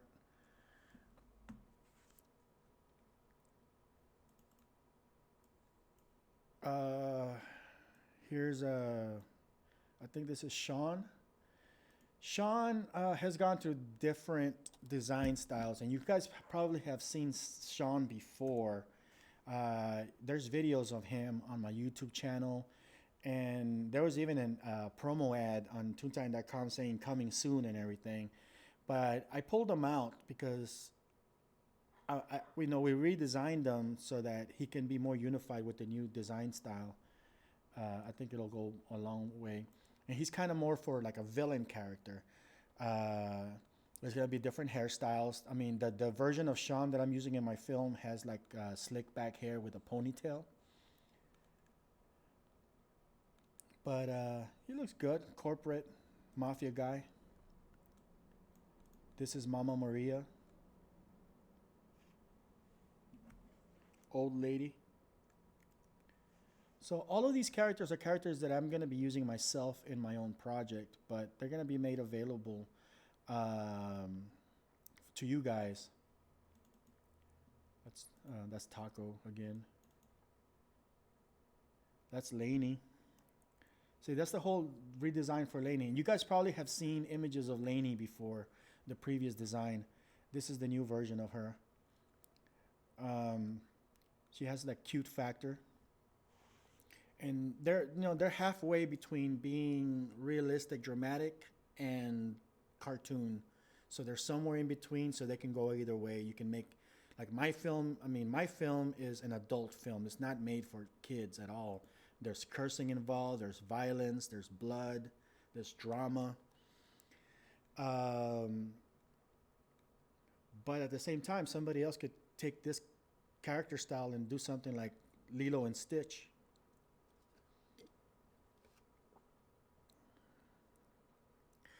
I would like you to make a girl that will be more handsome if it is possible for you. I don't know. Right now, I like these characters, and there's gonna be different body parts. I mean, I saw the image that you sent me a while back with the long hair and the squintier eyes. It really will not be that difficult for you to modify any of these characters to make a character like that. But for this series here, they're all gonna have the same similar design style. But in Crazy Talk Animator, you have the proportions tool that allows you to change a character's proportions, and you change the hairstyle, you change the eyes. You're gonna be able to create a character like that. It's not gonna be that bad. I don't want to release a character like that, like the one that you showed me from the start, because I already had one, and it's just not gonna match.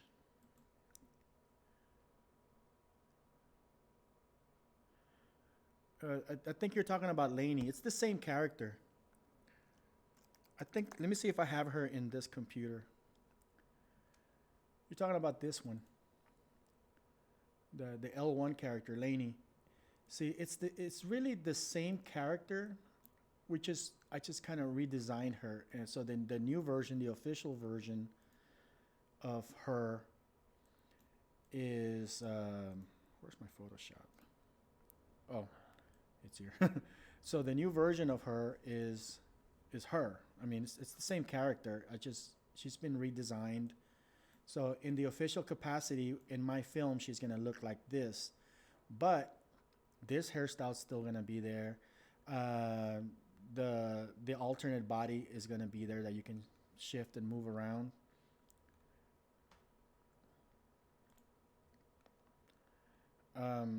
If I can find a way to tweak this model to adjust to the body proportions of these other ones, I may release her as well as a separate character altogether. So that's still a possibility. I mean, she's pretty much all finished. I just never released her because I don't want to do the same mistake that I did with Kevin. I mean, that was a one-off character. I didn't make any more characters that are compatible with him, and it kind of sucks for me because I really like that style, but based on his style is what's driving these other ones. So that's kind of how it just naturally evolved from there. Um, I didn't like Kevin's like shorter legs and longer arms. I don't know. There was something about him that I didn't want to keep making more characters like that. But please give us her. Hey, hey! If there's enough demand, okay, get a vote going. Get me 10 people to demand her. I'll release her.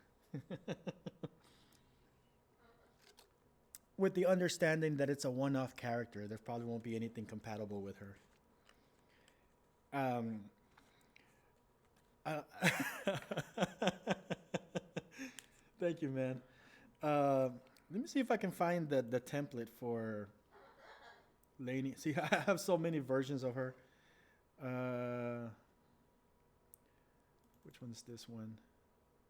See, this is a version of Lainey where I started experimenting with that mouth, that multi-layer mouth.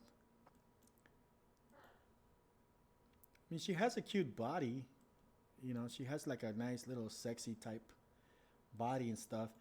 And I probably will at some point next year create a series of even more anatomically correct characters, which she fits more in line with.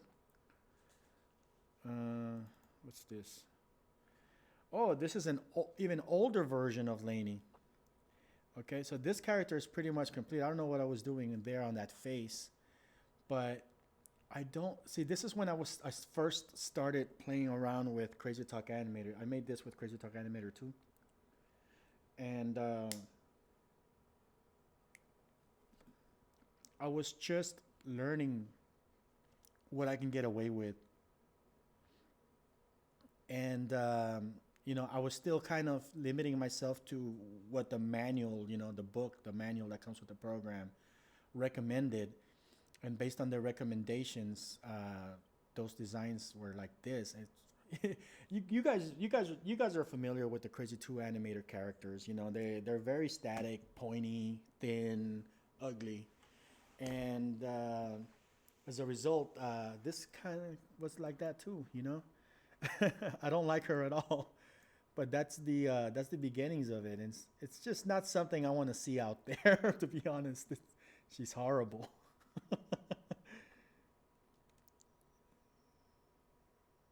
I like her and Kevin as well. Oh my God, no, not this one. You don't like this one. Come on, really? This is terrible. This is the actress that the Lainey character is based around, by the way. At some point, we were going to make this film live action, and we were just going to film it. And this is the actress, and she's still going to be playing the voice of the character. We all got old and fat now, so. But this is the character that the the the model that the character is based around. Here's an old concept art, Laney and Odesio, like the original design for Odesio. Oh, not that version. Okay, good, good. That makes me feel a lot better.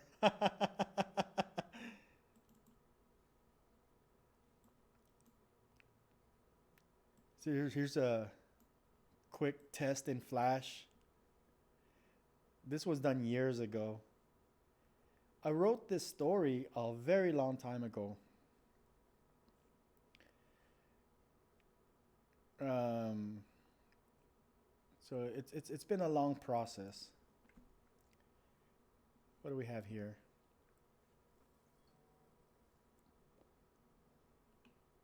Okay, so this is that file that I was working on.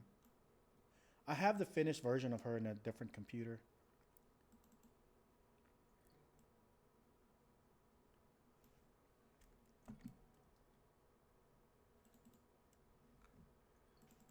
But where's Deirdre? Deirdre is based on the Kevin. I mean the Kevin the Delaney template. She's a black character. Let's see if I can find her real quick. I'll demo that to you.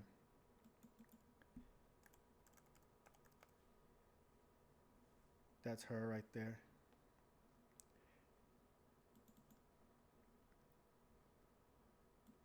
Looks like I have an actor version of her. Let's drop her in here and take a quick look at her.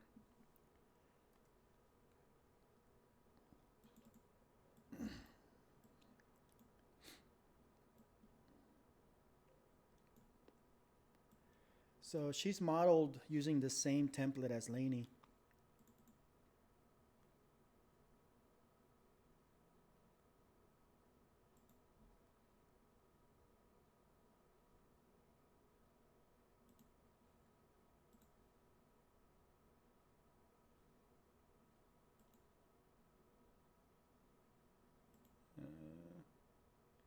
Crazy Talk Bugs.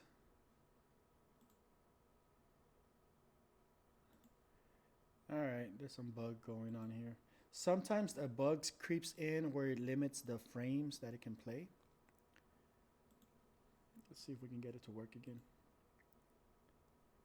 No, it's not working. I'm gonna have to turn off and restart.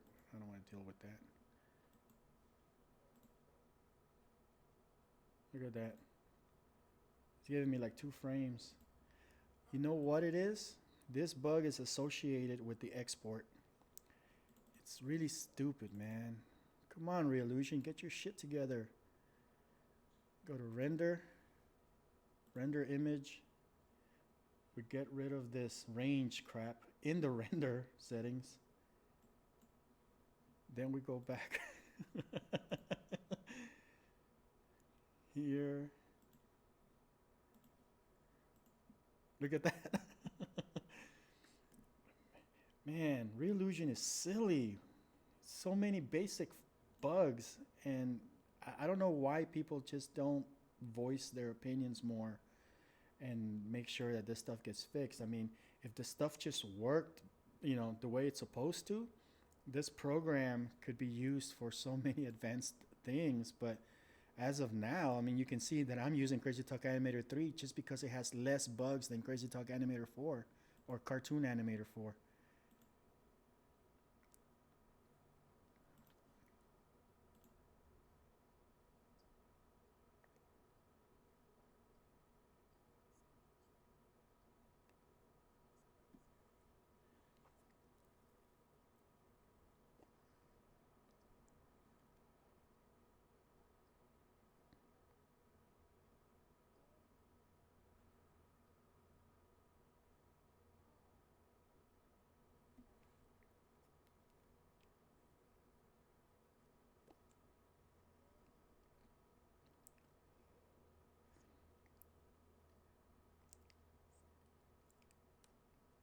She's a really cute character. I like her.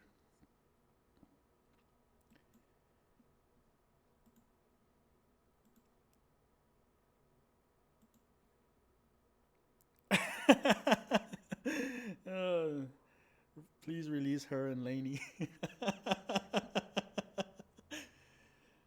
Well, you know what? I just might. You're twisting my arm here.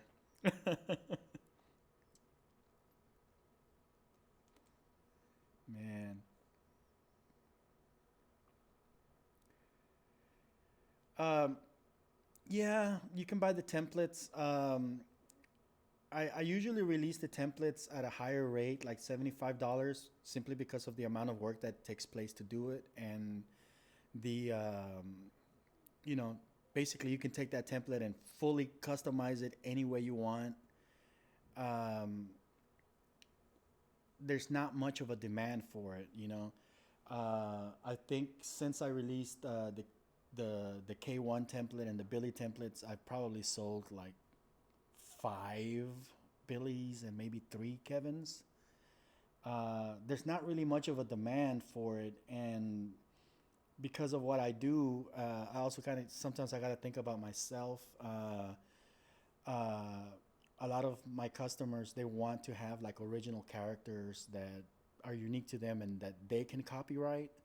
So having these templates for personal use, it allows me to just offer my services to the clients, and I'll develop the character for them using my templates that nobody else has, which allows the client to have a more original character. Um, and that's partly why I'll also, when I do release the templates, they're a little bit more expensive. Um, but yeah, I can definitely release these if you guys want the templates. But they're gonna be a little bit on the expensive side. Like usually they're about $75 each. It's still cheap. I mean, takes me about 40 to 80 hours of work to make them. But once they're made, pretty much anybody can take the templates and spend good 6 hours to create a completely new original character out of them, and you can use them forever.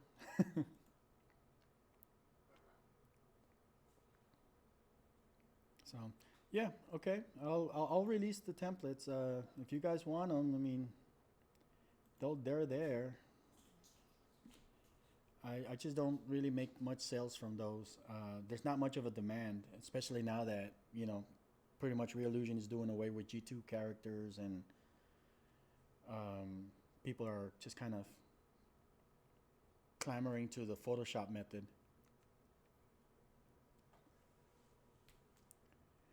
All right. Anything else you guys want to see? Let's see. We've got a bunch of stuff here that I've never released, man. Let's see. Guy. Dot. Fla. This is another character that's never been released. This is one of my first ones.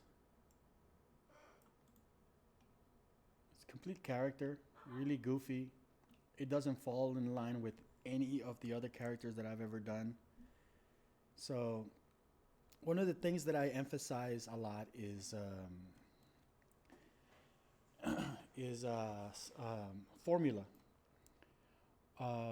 If you guys pay attention to like animated series and stuff, they're all based on a formula, like The Simpsons, and they're drawn a certain way.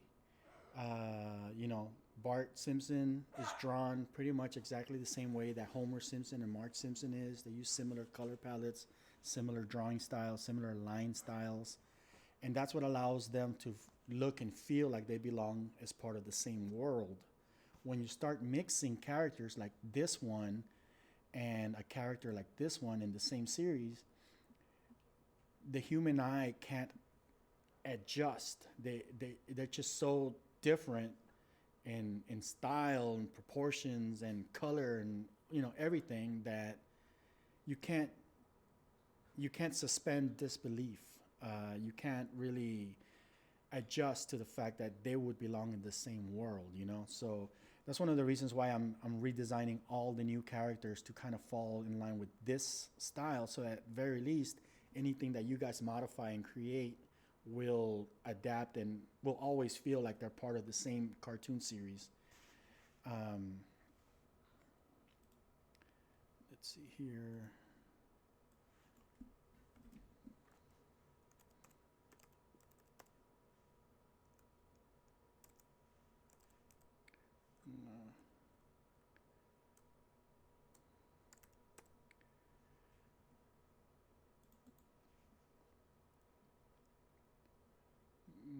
Nope, that's not her. That's something I was experimenting with a while back and never finished.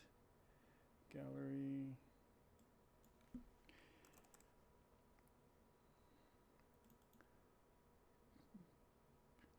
Here, this one. This is another one that was never released. He's very basic. This one goes with the same style as that other girl. Not that one. Did I guess I closed her off already. Let's see what folder this is in.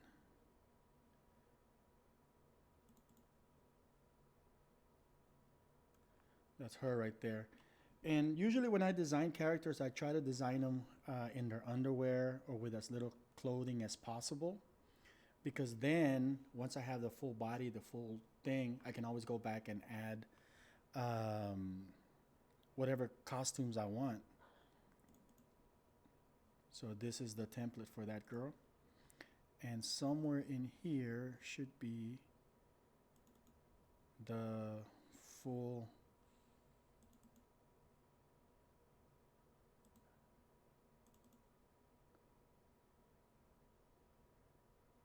um,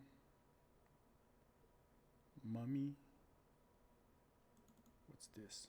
That's the base.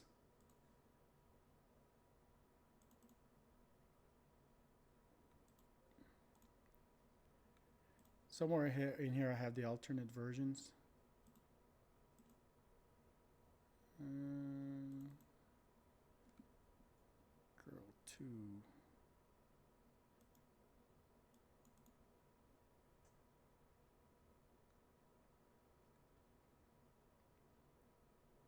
I have versions with clothes and everything in them. It's been a long time since I've been in this folder. It's probably not even in this computer.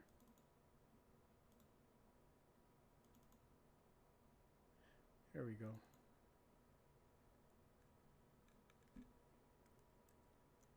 So this is her with her clothes on.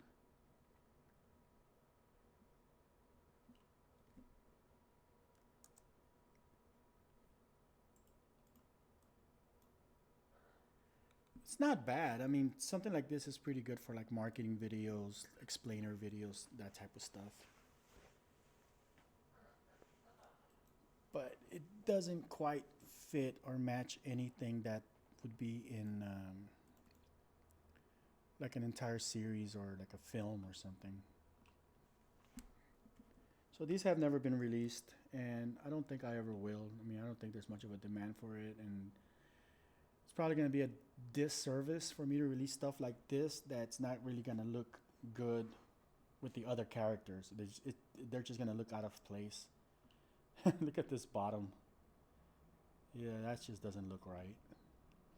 I was these were some of my first characters that I ever developed. I was still kind of testing out what I could and couldn't get away with, and this guy looks like he has a diaper.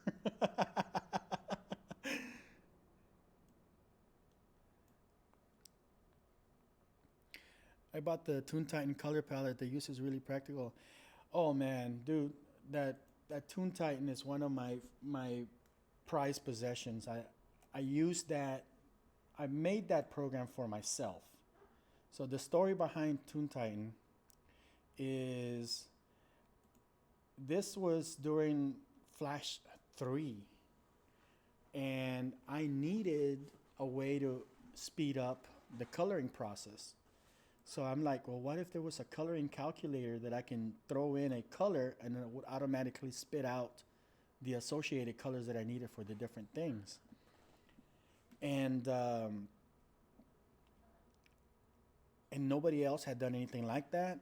I mean, at the time, even now, I think even if a studio hires a colorist and pays them the bare minimum wage to color the cartoons, that guy is still going to be working there, several hundred hours coloring something, when a little tool like this will allow you to just kind of, draw and automatically calculate your colors for you. So it takes something that would normally be weeks worth of work. Okay, this is a week's worth of work, turns it into a point and click operation. Right now, I'm actually clicking on stuff with the mouse. So even if you don't have a drawing tablet, I mean, I made this thing for myself just to improve my own workflow. Okay, notice what I did here. This rendering tool, I'm drawing with the mouse. I draw a line just with the mouse, very imperfect, but I'm telling it, render it for me, make it a little thick. And what it does is that it draws an imperfect brush stroke the way that you would draw it if you were drawing it with a graphics tablet. You go in there and just tweak it a little bit. If it's not right, just smoothen it out. But I did this with the mouse, and it makes it look like I drew it with a brush tool, like a Wacom tablet, one of those expensive things. Um,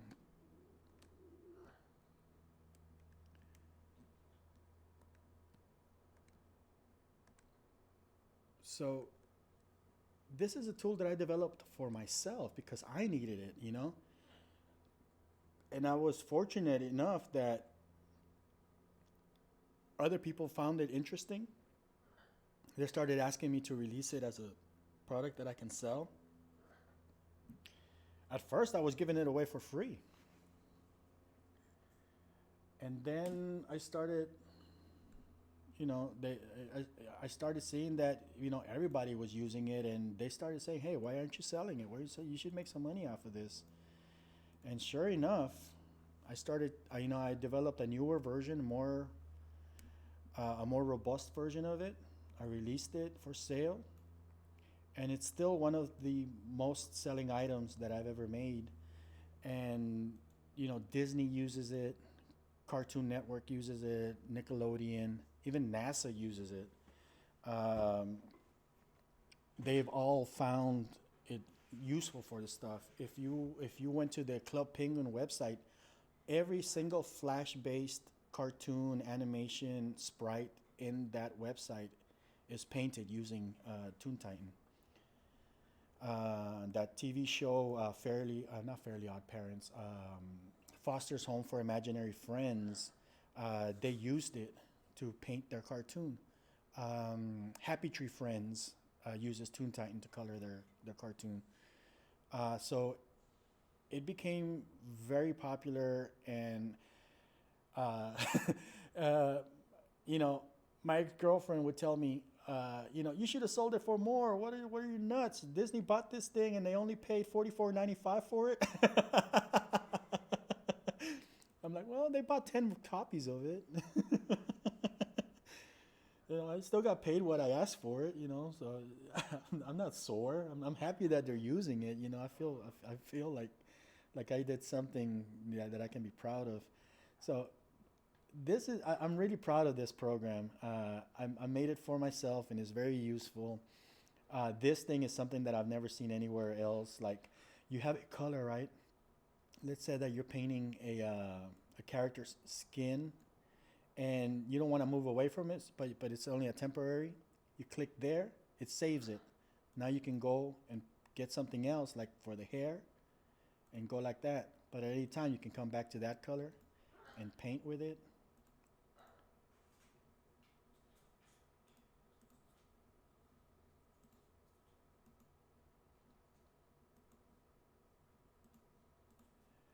And then switch to the other one. If you run out of slots, you could just click, drag it away, and it goes away. It empties out, and you can come back and reuse another slot. So you can have all sorts of temporary slots that you're working with, different colors. And when you run out, you can just click and drag away. It empties out. Now, if you want to do more permanent, this is something that even Flash doesn't do.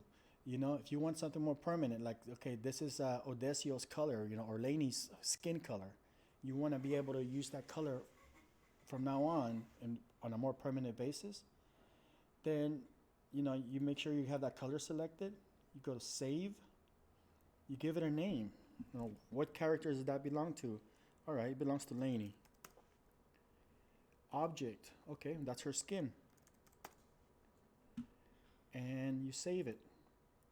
So later on in the future, you don't have access to this anymore. You've closed your Flash or whatever.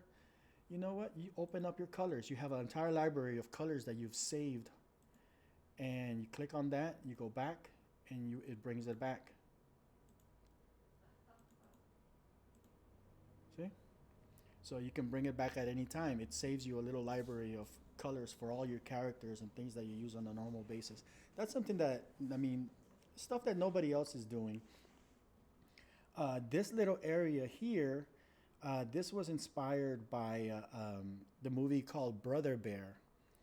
And Brother Bear uses a coloring style that I really liked, and I wanted to be able to reproduce.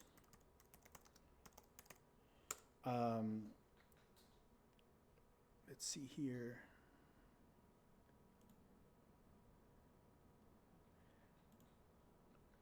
Okay, so you see how, um, okay, I'm wrong. Uh, that's these right here. Okay, so let's say I have a base color, which is, let's say, like a brown color for like the skin. And then I'm gonna move into like the snout area, which is kind of a more of a tan shape, a tan color. Okay, I have two different colors now, but I wanna create that blend between the two colors. So I click on the first ring, okay? Select the first color, click on the first ring, then select the second color, select the second ring. So now you have a blend in the middle. So when you click this one and you use your fill tool, where's my fill bucket? Oh, darn Flash. Hang on, I'll find it. They've modified things. Where is the oh, I guess they integrated it. It's already there. Yeah, this new version of Flash is going to take some getting used to. So you take your fill bucket with that gradient that we created out of the two colors, and you start drawing with it, and you can adjust it. So I have, I created that blend between those two colors, and let's say that's my base color right there. So I created that kind of blend right there between those two colors. And I can kind of paint with it like that. So these rings were inspired by this technique here that's used in the Brother Bear film. This one, where's my Toon Titan? This one is inspired by the movie The Road to El Dorado. They use a coloring technique in the faces for the eyes. And I really loved the way that they did that. Let's see if we can zoom in on this. Open image, a new tab. Okay, notice how the shade goes from the base color.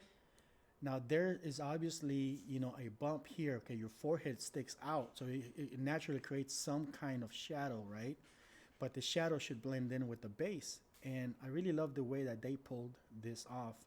And I wanted to be able to do that in my own animation work. So what happens is that anytime you're creating a color, let's say I have a face here.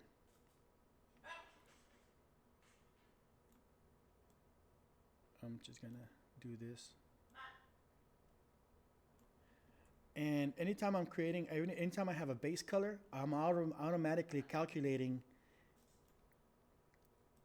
this particular style of shading. So if I click this, it's gonna go from the base color to the shadow.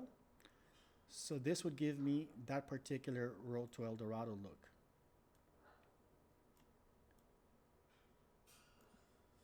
So now I can just place my eyeball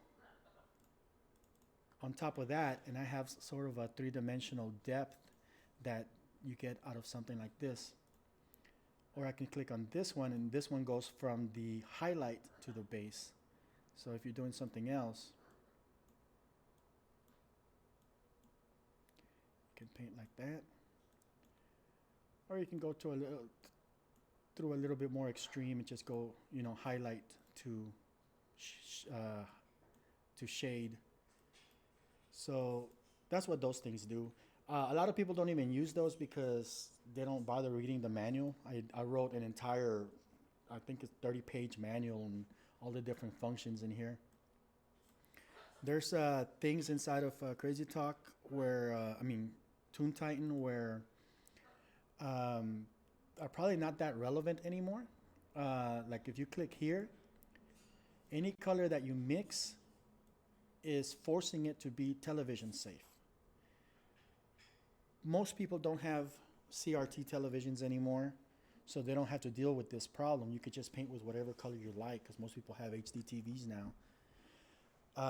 But in the old days, if you had certain colors, they would bleed and they would glow and they would just look horrible. So if you were creating something for television and you wanted to make sure that you were only using colors that were television safe, you just click that and it prevents you from creating colors that are not safe for television. This little thing here, this is a color harmony calculator. So let's say you're building, you have a character's shirt. It automatically gives you ideas of what you can use for other parts of the body. So if I have this shirt here and it's a green shirt, well, a good color that's gonna go with this color, like maybe if you wanna do the pants, you can make the pants that color and they have a good color harmony between themselves. Or maybe a jacket with the shirt itself being that color or the pants being this color. So it gives you a good cohesive, color combinations. And you can use those to create color harmonies and things. Let's see. So yeah, these rendering, color palettes individually manipulate the different outline intensity. It even goes into the negative number, so in case you're doing something in the dark, like if you're painting a character like Batman who has like a very dark costume, well, maybe the outlines don't need to be black. You won't be able to see them anyways. Maybe the outlines need to be lighter, like a whiter kind of color for the outlines. So you can do stuff like that. I don't know. I really do. I'm like the biggest geek when it comes to Toon Titan. This was a really good program. I know I'm the one who developed it, but I'm like the biggest fan of it. I made it for myself, so I really enjoy working with it. And in all these years, I'm still using it. And I have another one, Color Kraken, and it's a little bit more advanced, and I still don't use it as much as I use Toon Titan. Let's see if I can pull this out. See, this is Color Kraken, and it's more advanced.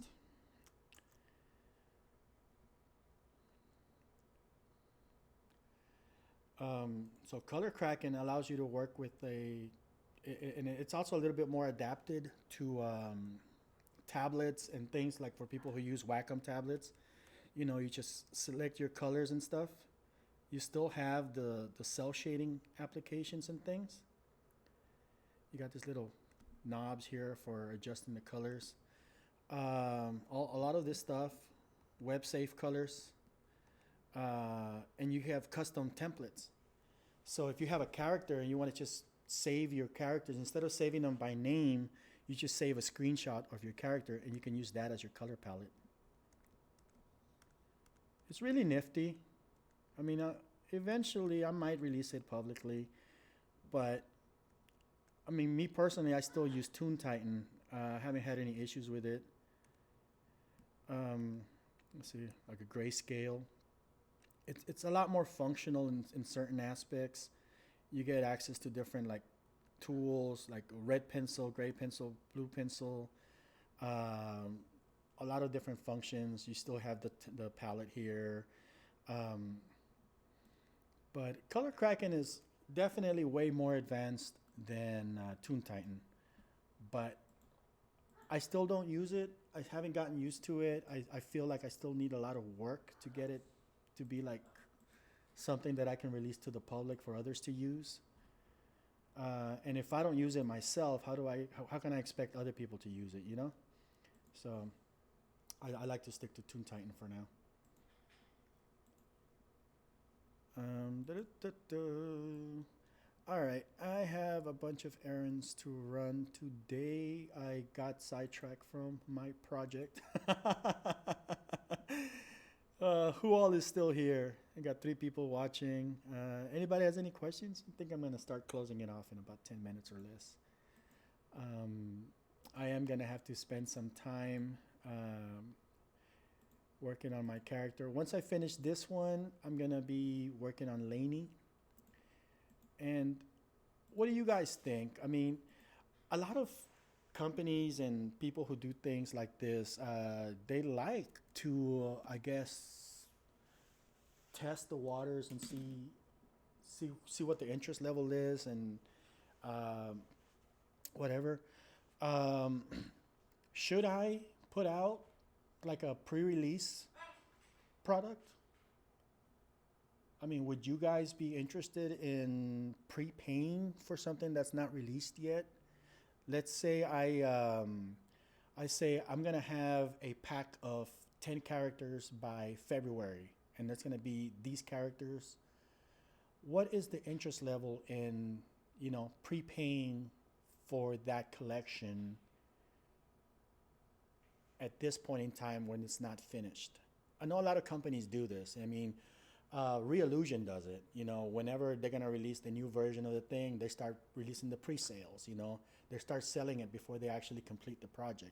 I don't like doing stuff like that, but if people are willing to do it, I mean, the sales would definitely help me. I know that I would be able to spend more time just working on this stuff and get it done faster. Or is it better to just finish and put it out later? What do you guys think? Got some questions here. Let's see here. I've already tried everything at Toon Titan. That's very cool. Take a look. It looks amazing. Maybe it's easier than with Unreal Engine. What do you think? What do you mean? Okay, I didn't understand those last 2 comments, Tanya. Take a look at what? What should I be looking at? And then your second question is, what do you mean to buy all of them? Uh, oh yeah, these characters. I mean, I'm gonna be releasing them individual. Okay, so as they're ready for production, I'm gonna release them one at a time. They're gonna be like probably like $20 each or something, because they're just so much more advanced. There might be like a special. I don't know, but I really don't know anything about the pricing yet or anything. I mean, I'd like to keep them as affordable as possible. Uh, as long as there's interest in them, obviously, if just one person's gonna buy them, then the demand is not there. I usually just keep them to myself. But it is gonna be a pack of 30 characters eventually. So it's gonna be like one of those things where at some point there's going to be like just a massive collection. So if it's 30 characters, you'll buy like 30 characters for $100.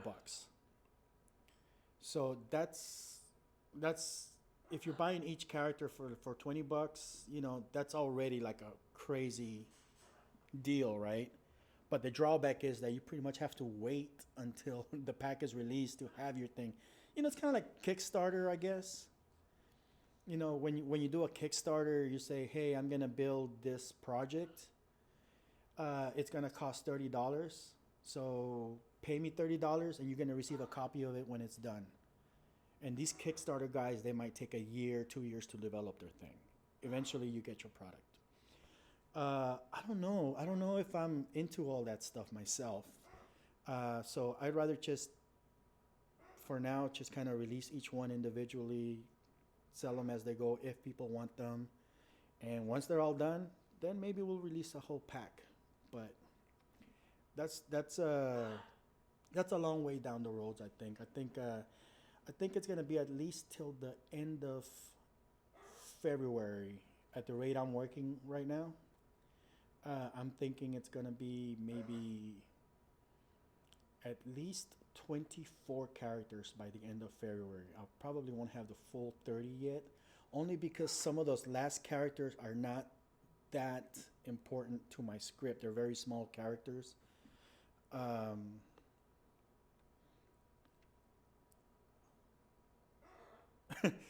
but you want the current Laney, right? The thin one, tall one. Let me do some quality control on that old template. I think I have some time later tonight or next week. Let me do some quality control for that. If everything is there and there's no bugs, I'll go ahead and just release that one and let you buy it. But I doubt it's gonna be too useful outside of using it with the current version of Kevin. So if you're just using her as a single project or with Kevin, it might work.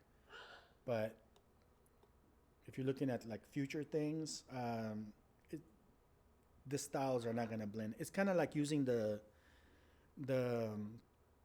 the Toons Unlimited characters mixed with my characters. They don't blend because they're just two different styles, you know.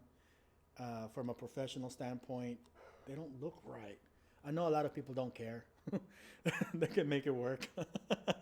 I'm just very, I'm very picky. I guess I'm very like finicky with stuff like that. So what was the question? What should I take a look at? You say take a look at something. It looks amazing. Maybe it's easier than with Unreal Engine. What do you think? What are you trying to get me to see?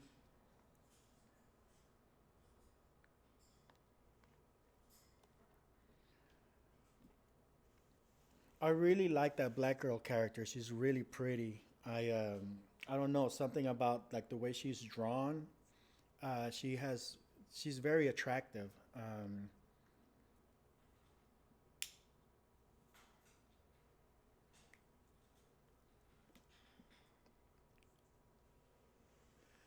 Okay. I still want to know. I want to know what you want me to take a look at. Because if there's something that I can use that's easier than Unreal Engine, I want to know. I know iClone is easier. I take a video from Crazy Talk Animator, export it as pop video, dump it into iClone, 10-second operation. It works beautifully. The rendering works great. It blends in well. The main reason why I'm choosing Unreal over iClone is probably the marketplace. I suck at 3D modeling. I don't know much about working with Maya or Blender. I'm starting to get into Blender, but I don't know if, based on my timetable that I have, that I really want to devote that much time to learning it just yet. Look at the video. What video? Did you post a link? I think if you posted a link, it probably got removed by YouTube.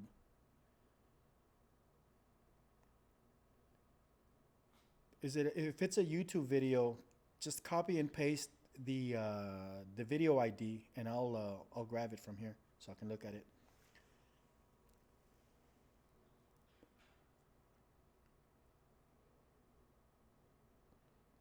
Or send it to me through Facebook. I got you on my Facebook. Send it through me to Facebook through Facebook Messenger, and I'll grab the link from there so I can look at it.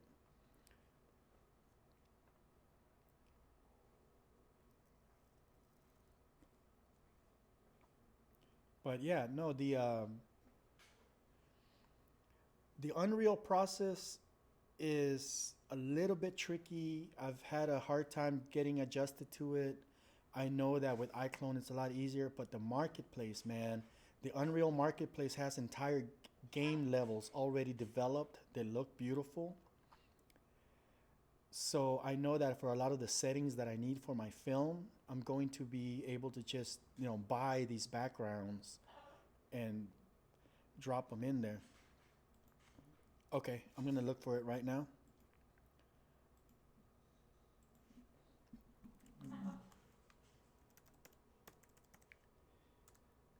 Let's see.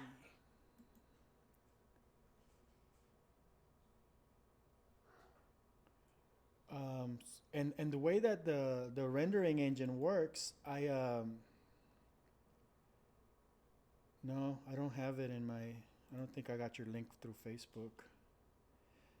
There's one more character that I bought from.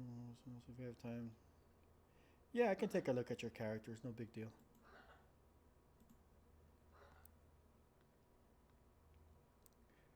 Right?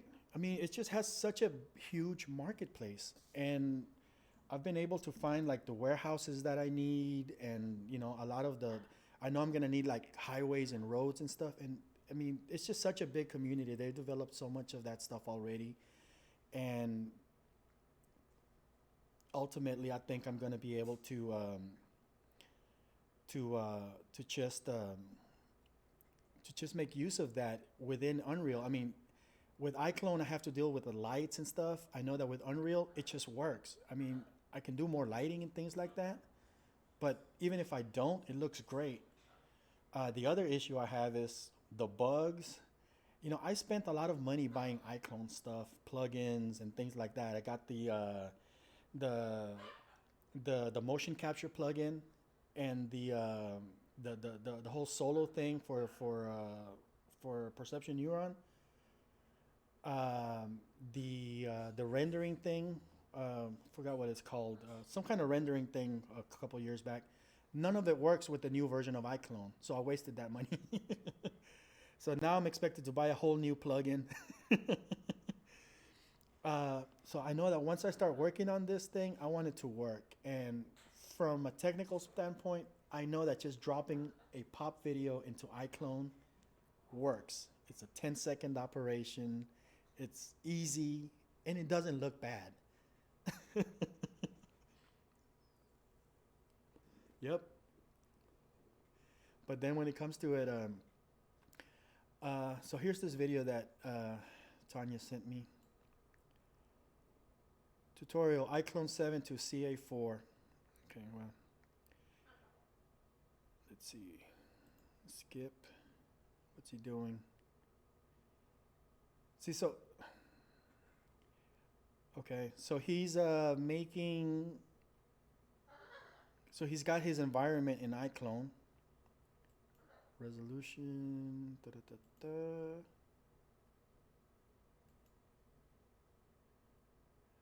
Yeah, I'm really putting an effort into learning Blender. The new Blender is a lot easier to use.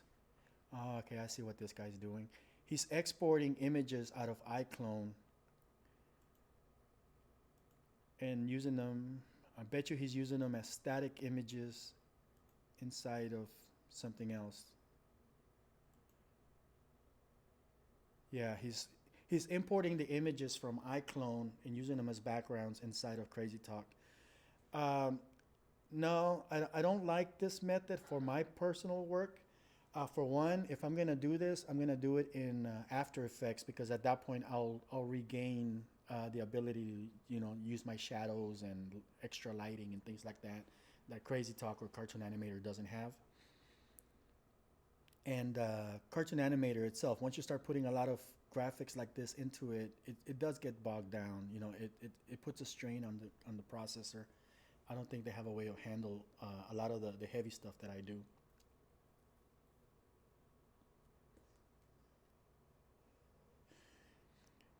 Um, you know, what do I call you? Do I call you Ghetto Robo, Shin One, or uh, if I could figure out? I've tried. Oh yeah, After Effects is definitely better for this. If I could figure out how to import image planes or like moving image planes inside of Blender, I probably would be okay using that instead of Unreal. But I've tried it and I imported a 60 frame sequence into Blender and it just slowed down to a crawl. I mean, that thing was playing at like 2 frames per second. Uh, there's got to be a better way of optimizing it. Sh- One gun, okay, one gun. That's good. It's good to know that. So it it's just a matter of me learning how to work with the program. And I know that the Unreal Engine stuff, even if I buy it from the Unreal Marketplace, I can export it and bring it into Blender, so that's still not a problem. With iClone, I gotta go through 3D Exchange, I got to go through the export licensing that they do, the additional export license if I want to work outside of iClone. Oh, well, dude, I know you're capable. That I've seen your channel. If you can do a tutorial, or you found a tutorial, it's even better. It's already done. Send it my way, man. Yeah, send me that tutorial because I mean that's where I'm at. I'm trying to find a way to composite those things inside of a 3D environment. And I mean my goal, and I know I've done this already. I've achieved it with iClone. The problem is the sustainability factor of it. I don't know if it's sustainable with iClone. Um,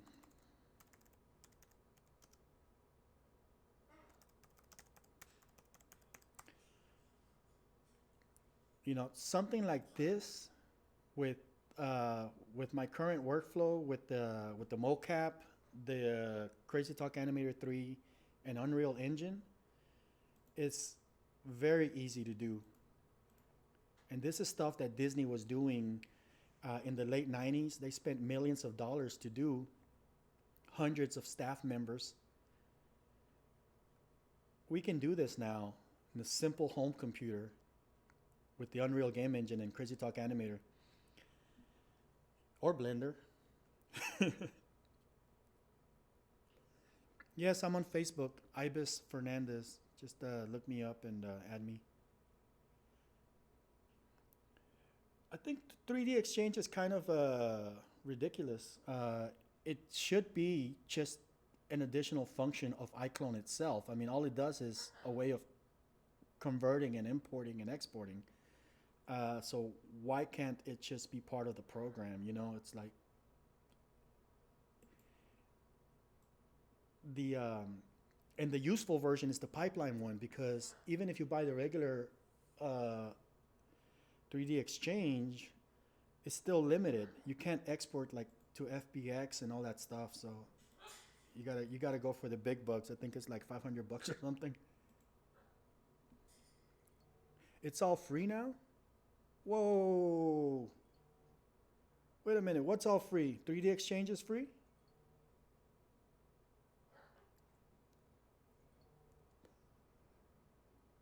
If it is, then that changes a lot of things, man.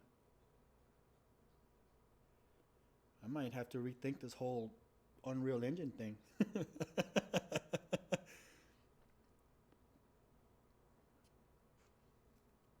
No, but I've honestly been having a good time learning Unreal Engine and just the rendering quality alone, man. It's so nice. Let me see if I can pull it up real quick.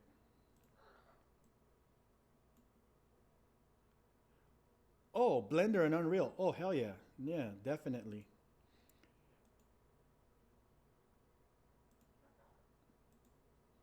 Yeah, Blender and Unreal, man. It just doesn't make sense. I mean, you look at companies like Das 3D, okay?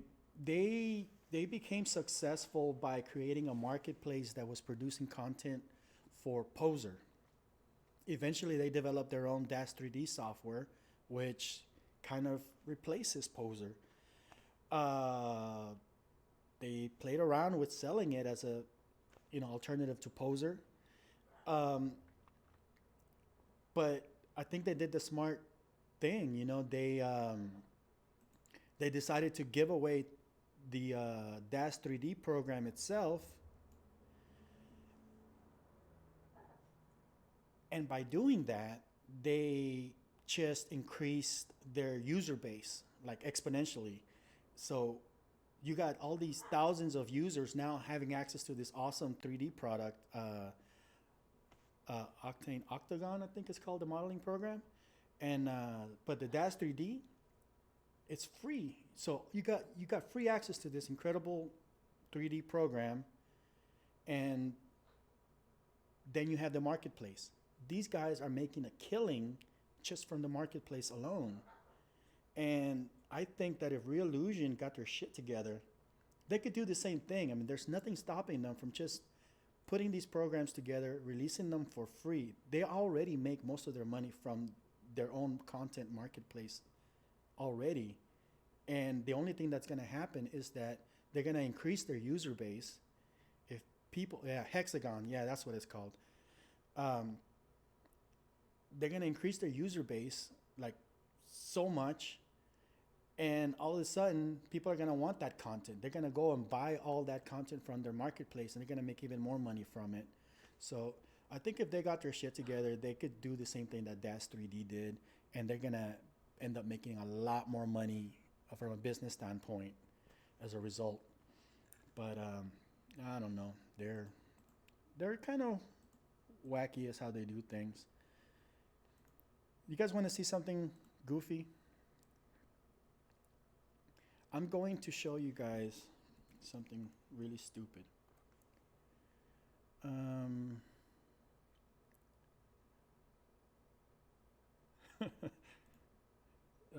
Okay, I'm gonna drop this character here,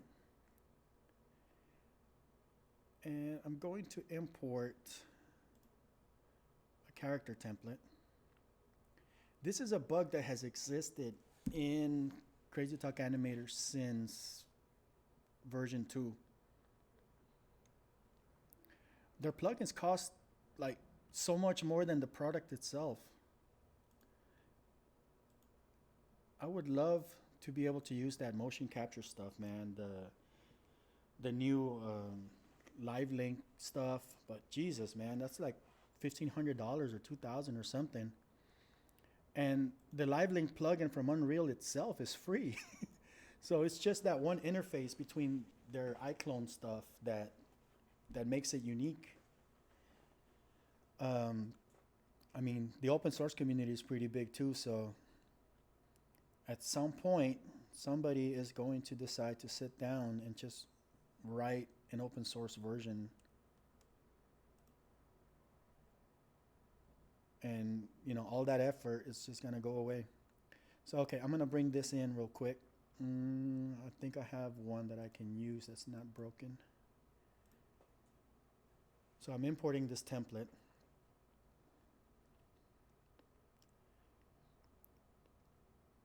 Okay, so I have this character, right? And I'm going to play around with the facial depth. Zoom in here so you guys can see it better.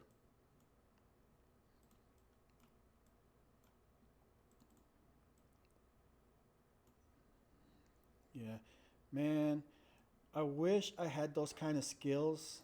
I played around with Motion Builder a bit, and I really like what it does, and it goes a long way in cleaning up stuff. That's one of the things I need to do, because I have no idea what I'm doing when it comes to like cleaning up motion. My way of cleaning up motion is just to have my actors perform in 2D. Okay, I have them sit down, and when they do their motions, okay, you're gonna stay there, and you're not gonna turn around. You're just gonna move along a 2D plane, and so that keeps my sprites from switching too much when I get the motions. Then I downsample them using something called BVH Hacker or BV Hacker. So I downsampled them to like 12 frames per second, which, you know, it gives me the keyframes that I need, but that's my way of cleaning up stuff. It's ridiculous. I really need to get better about that stuff. All right, so take a look at this face. So right now, this face, if I test it, okay, so here is the face. It is at a, I guess at a 0% depth. Let me see if I can zoom out so you can try to get a little bit more extreme. Okay, so here I am. I'm manipulating the face, left, right, up, down, okay? So there's no depth to it, right? Right here it says it's at a level 2, but that's because I haven't touched that yet.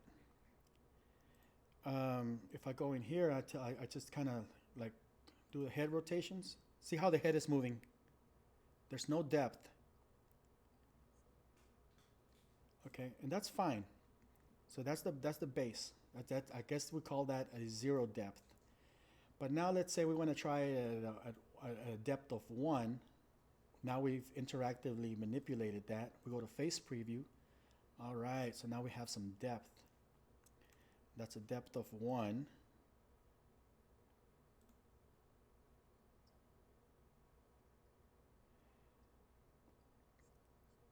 So we start getting that nice 3D effect. Okay, we can go as high as we want. There's no reason why you need all this all the way up here because it just gets ridiculous. But it's there, you know, it could be useful for some projects. But now watch this. Let's say I want to go back to a no depth. I'm stuck. I'm stuck at a depth of 1. I cannot go back to having no depth at all. So if I clicked on this by accident, now I'm stuck with this depth. And no matter what I do, that depth is going to stay there forever now.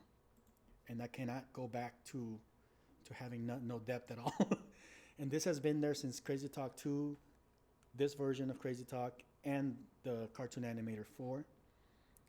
The other thing is, if I draw something, let's say I just need a quick prop. This is the one that kills me. This is the one that's really stopping me from using Cartoon Animator 4 right now. I could probably deal with a lot of the other bugs, but this is a deal breaker right here. So I'm creating a prop. Doesn't matter what it is. So even with my character right now, if I'm making this character, this one here, and if I were compositing it or putting it together inside of inside of Cartoon Animator 4, I would not be able to adjust his colors. And I'm just going to demonstrate that with a simple shape right now.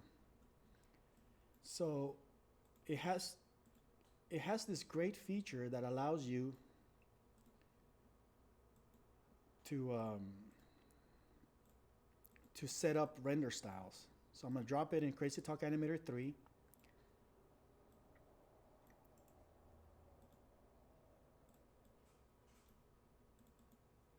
And we're going to go into the composer so we can make this so that I can change it to whatever color I want.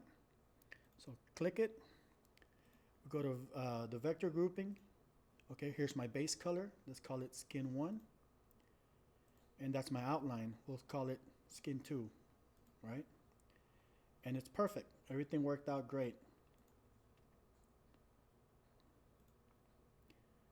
Now I can take this prop at any time, or object or character or whatever, and if I want it to be a different color, I can change it to whatever color I want. So I can use this same prop to do all sorts of cool animations, effects, whatever.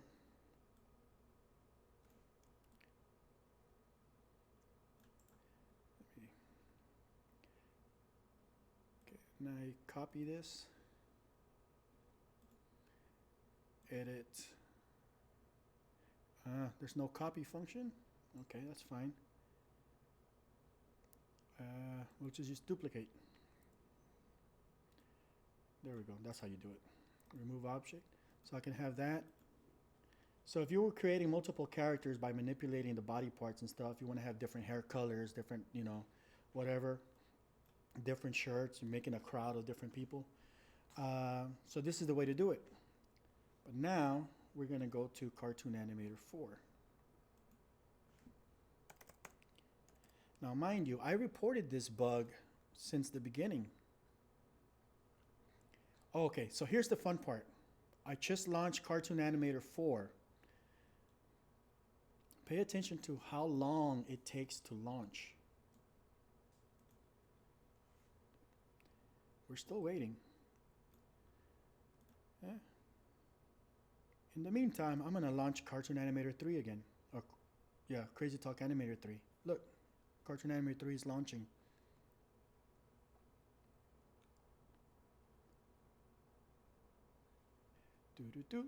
I got Cartoon Animator 3. I can start working with Cartoon Animator 3. Drop a character in there, start animating, do my thing. Cartoon Animator 4 has not launched yet. It is going to launch at some point.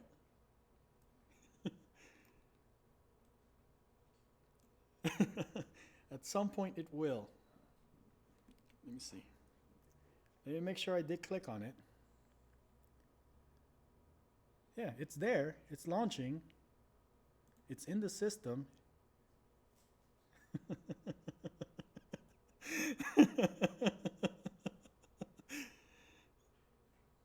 Okay, I know it's there. I can see it in the system. Look at that.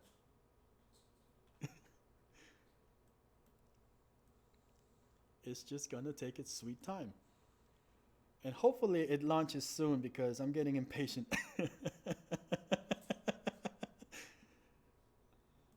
Let's take a look at the Crazy Talk Animator 2.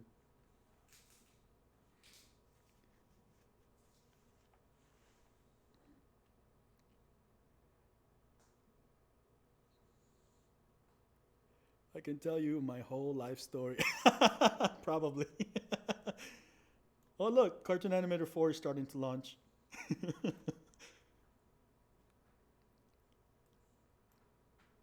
let me close this one. I'm going to try to be a little bit fair by releasing some system resources here. All right, Cartoon Animator 4 is there, but wait, it's not done yet. I can't click on anything. Look at this. I mean, do you honestly expect me to, or anybody, to take this serious as a professional production tool? I used to do this podcast, and I had like different fellow animators that I kind of came up with join me on it. What's this? And Stephen Brooks, because I'm always looking for the easy way of doing stuff. Okay, I'm not opposed to like sitting down and drawing stuff frame by frame. I've done that all my life, and I know animation is hard, but I also believe that it's unnecessary. So if I can get away with doing motion capture and then fixing it, and having that extra time to go fishing or something, then that's what I want to do. So. We were talking about poser and like the morph targets and things like that, and he actually accused me, well, you like using programs that are made for babies. And every time I think about using Cartoon Animator 4 and Crazy Talk Animator, it kind of brings that back to me, that statement, like, you use programs that are made for babies, and yeah, I do, man. But hey, if it gets the job done, but sometimes sometimes this is just ridiculous. Okay, I think I finally have control of this. So let me show you this thing here. Same procedure as I did earlier. I'm gonna drop it in there. This is a very basic thing, and it's absolutely essential to anybody that's doing work inside of Crazy Talk or Cartoon Animator. The ability to create something that's gonna be render style compatible so that you can change their clothes colors, their skin colors, their hair color, all that crap. I'm going to go in here, select it, vector grouping tool. All right, so far so good, right? I'm going to assign it to skin 1. And you guys saw me do this on Crazy Talk Animator 3. Assign it to skin 1, apply. Oh shit, what happened? It's black. Okay, let's do skin 2. Apply. Oh shit, it turned black. So it pretty much killed this item. It's useless, I can go in here now. I mean, it's already black from the start, so you can go to a certain extent and tweak it. Somewhere in there you can get some color out of it. There we go, brightness, contrast. But dude, that's ridiculous, man. I mean, this thing is useless. I cannot have a character that I'm gonna be distributing or whatever and be pitch black, and then expect my customers to to tweak the colors back the way they're supposed to be. I mean, I've lost an entire 50% of that color spectrum to begin with. But I reported this. The issue is there in the issue tracker. It's got 2 votes on it, so other people have seen it. I've talked to some of the Reallusion guys directly. I made them. I'm aware of it. Um, they've released 2 updates since the initial release. This is a very basic bug. I mean, there's a million bugs, but this is like one of the most obvious ones. 2 updates later, this thing is still here, man.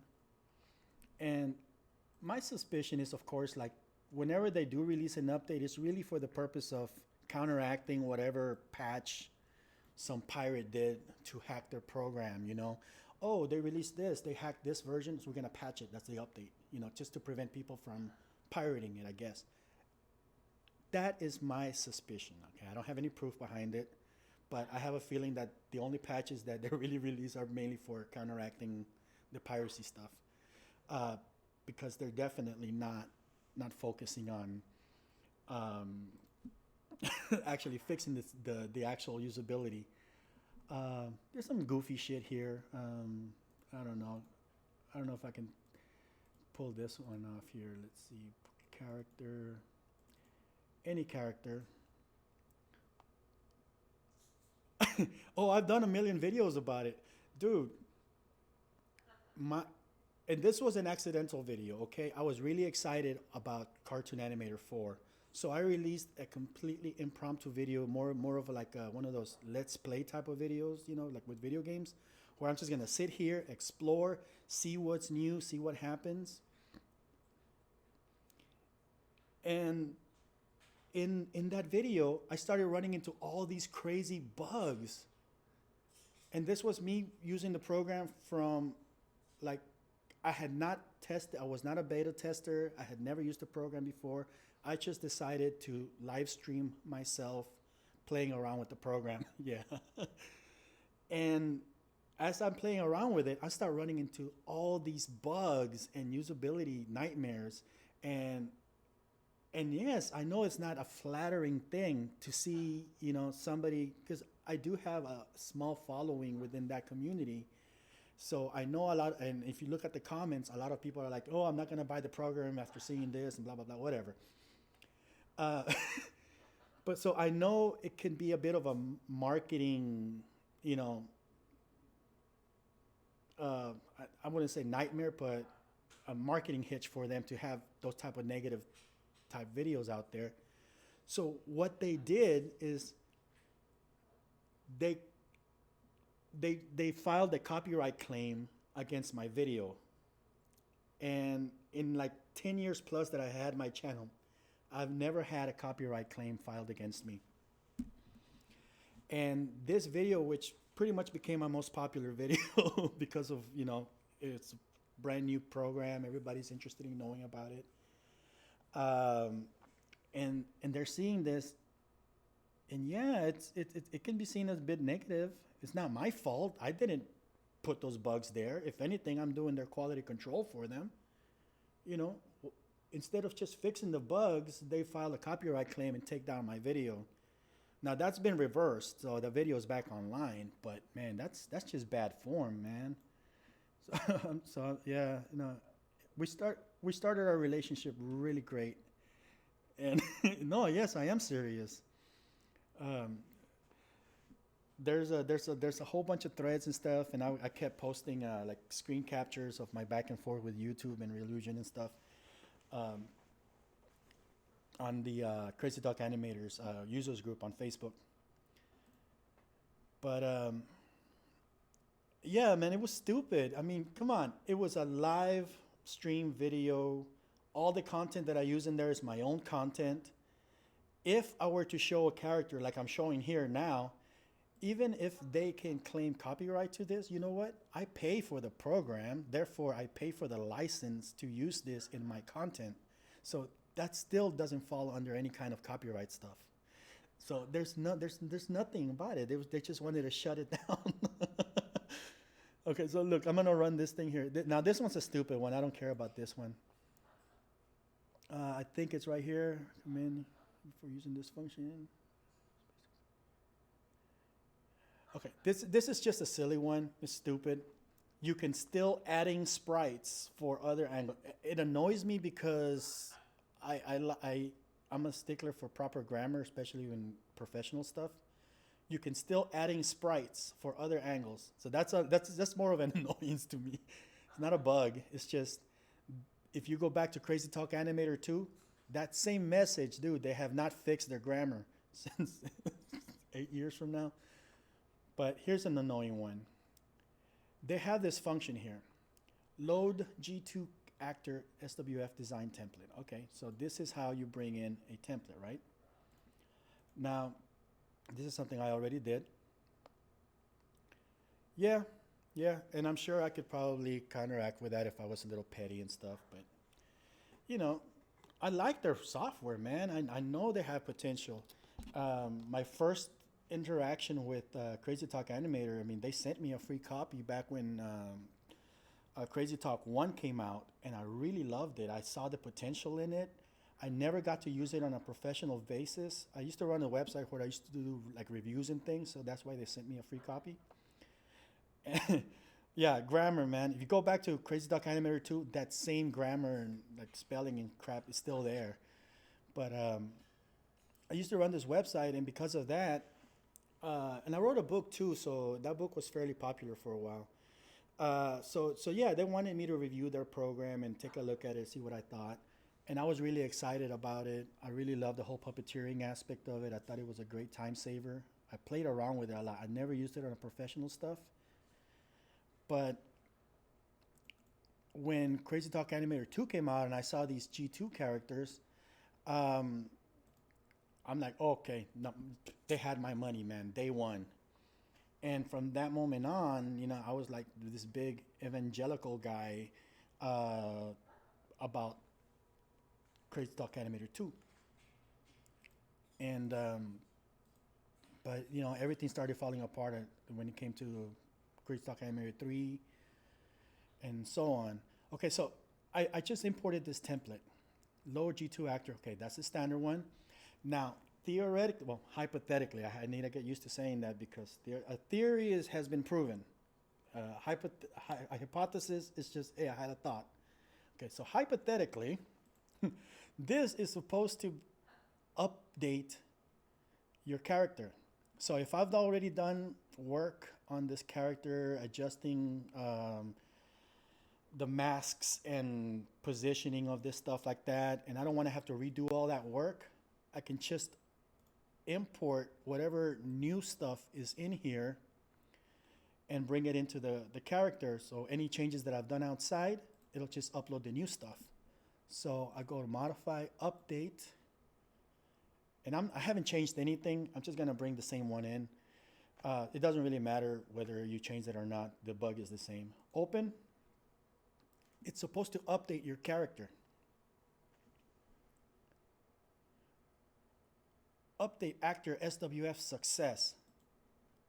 Where the fuck is my character, dude? All the work that I would have done that I was trying to save, I was trying to like not mess up my character. So I ran an update instead. And now because I was trying to be efficient, I gotta pay by redoing all my work. My character's gone. God, man, that's just silly, dude. And this bug is also in Crazy Talk Animator 3.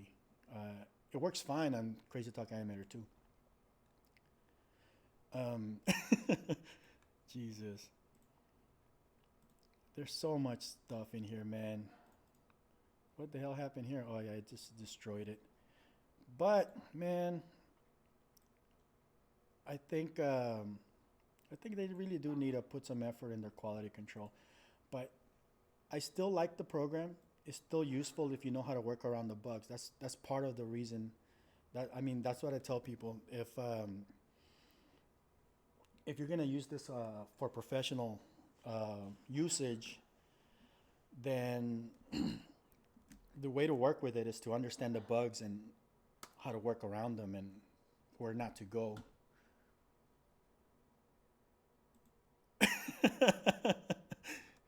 Yeah. I mean, this is some crazy stuff.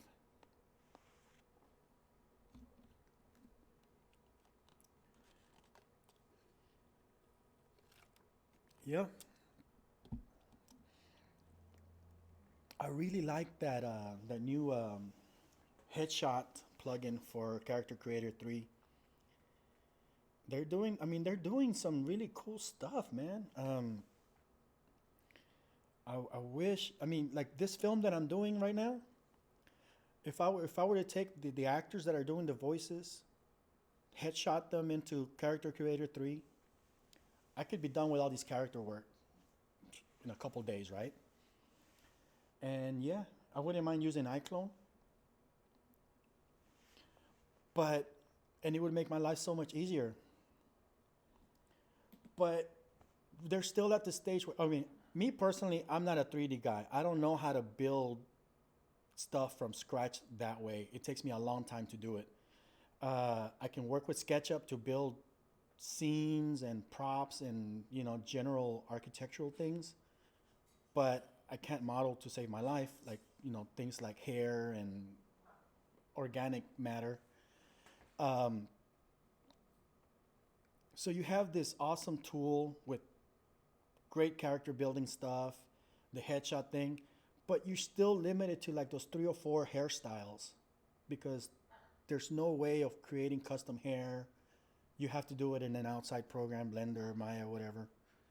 Uh, I know for a lot of people that's easy. For me, it's not. But then I look around at what other people are producing with iClone, and there's like, as far as filmmaking goes, most of them are robots. That's fine. They don't need hair. And then there's the ones that use human characters. Most of them are bald, or they have the same 3, 4 hairstyles. So I think that would be my suggestion for them to focus on like hair creation part of it next.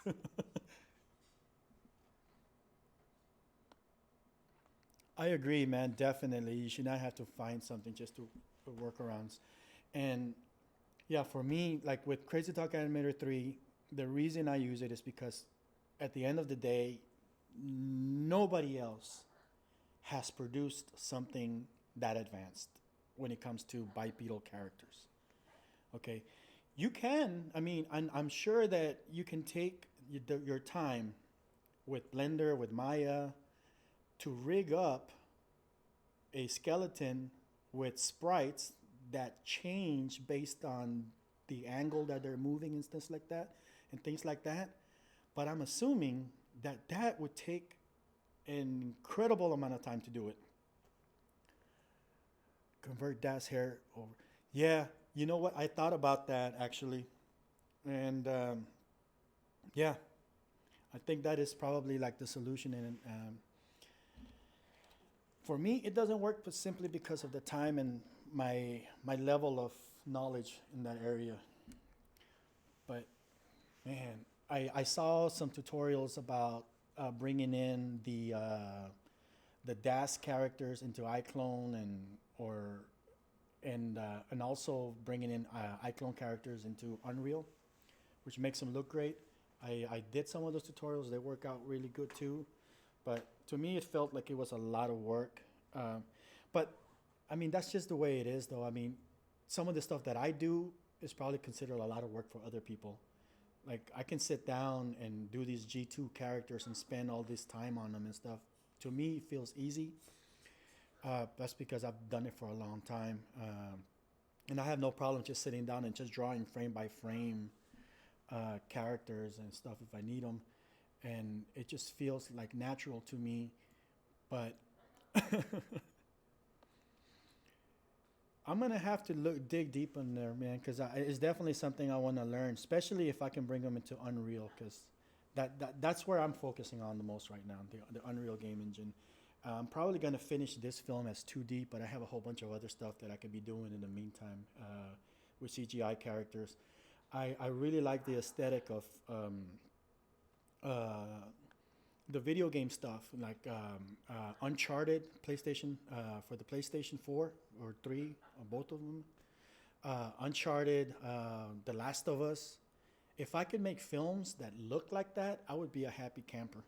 So if I can use a video game engine with those type of CGI characters, um, I would be perfectly fine. The only reason I'm doing this with 2D, this particular project with 2D, is because it was largely a challenge that I did to myself to be able to create something that was pretty much on par with what Disney was creating in the late '90s with the hand drawn 2D animation and 3D stuff.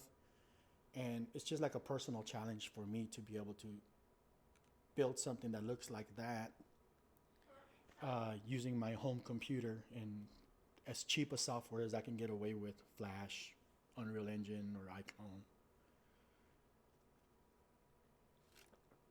Thank you, man. Appreciate it.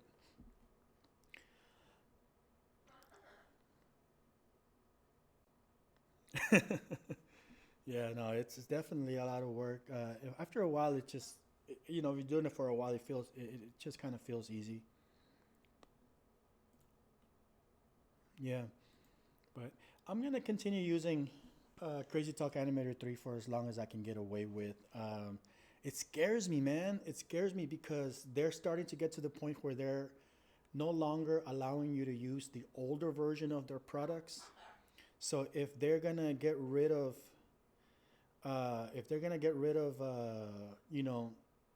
at some point, I guess within the next 2 years, they're gonna block access to Crazy Talk Animator 3. I need to make sure that I'm off this software by then. My dependency on it is off. Because if they're getting rid of the whole G2 workflow and stuff and they're not making it useful in the later versions, then it's just, you know, not being able to use the older versions is not going to be there. Yes, I'm still here. Paperman. No, see, Paperman was completely CGI. And yes, it did have that hand drawn aesthetic to it, but you can still see it, and it still took a lot of effort to do.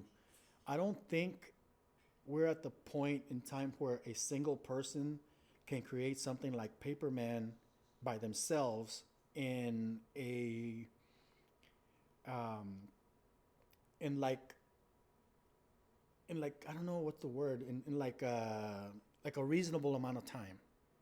Okay, like most of the people who use Crazy Talk Animator use it because it's like bit clips. It allows you to just mix and match content, put together some animation, and within a few hours you have your product. You can see it in action.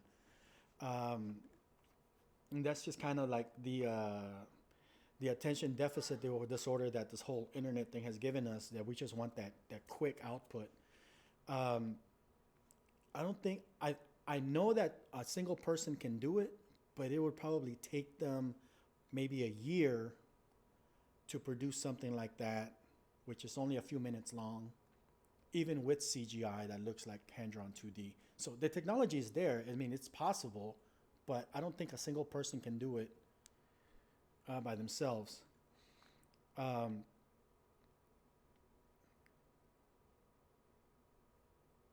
no, no. Paperman was 100% CGI, and but also they invested a lot of money in it, and they had a lot of staff members on it, so they were able to pull it off. I mean, they definitely were able to pull it off, but it was not cheap, and it required a lot of resources.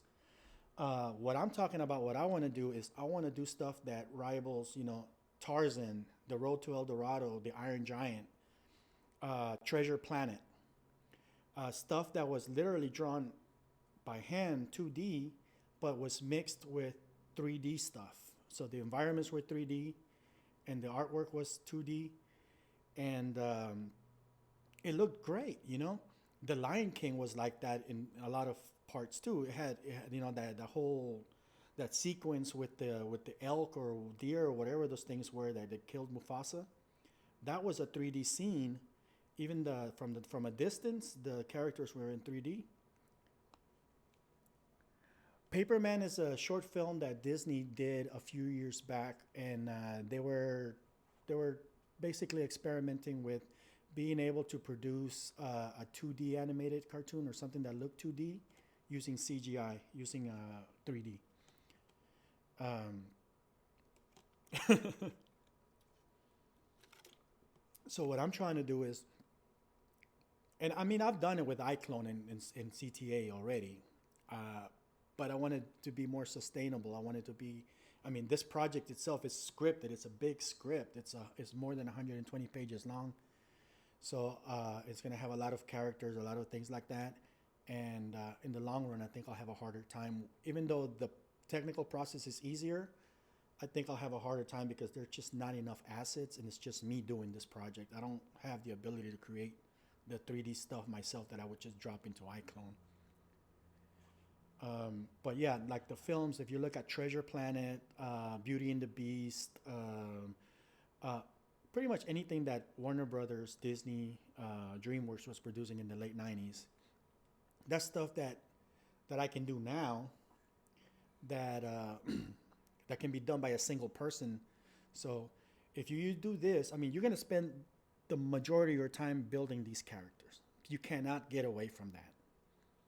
But if you do it, you'll have a character that you could just reuse and reuse.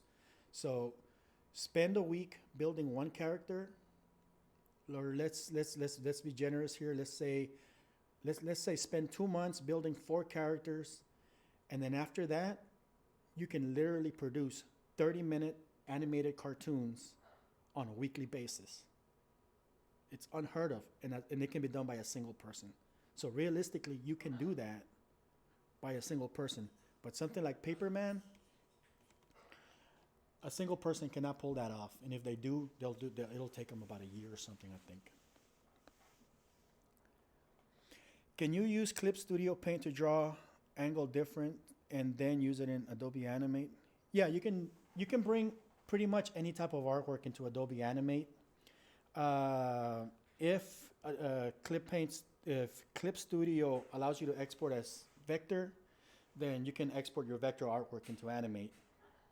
And if it doesn't, then just export the various layers in raster format into Adobe Animate, and you can rig that in Animate and keep it as raster based.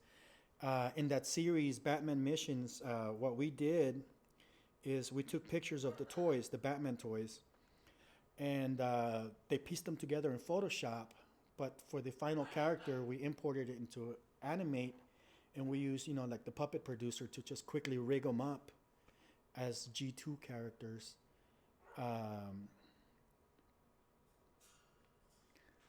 Man, I was mad. I wanted to do the whole thing, and like, yeah.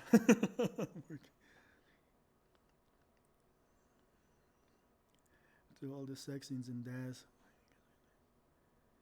Religion will not make naughty parts.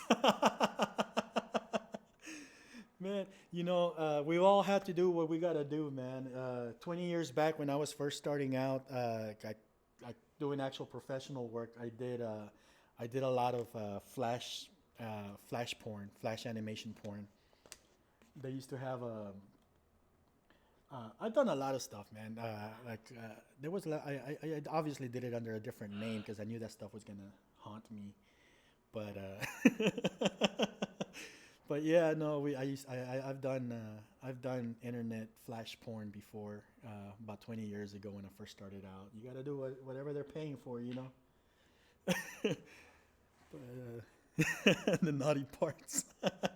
But you're a 3D person, man. Can't you just? Well, I guess you do, right? You're doing it in Blender or something, and just adding the naughty parts to the characters.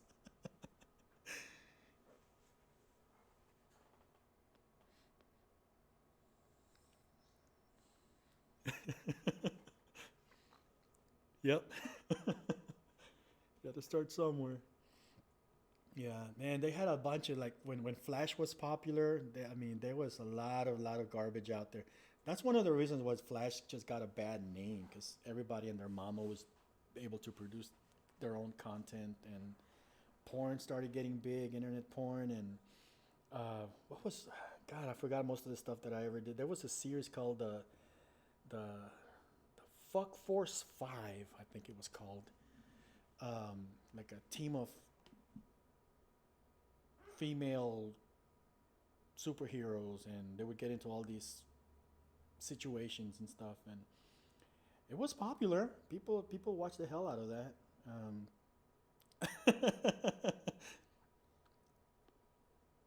Did you rig? Not me. I mean, it was all 2D cartoons for me, so I didn't have to mess around with a lot of that stuff.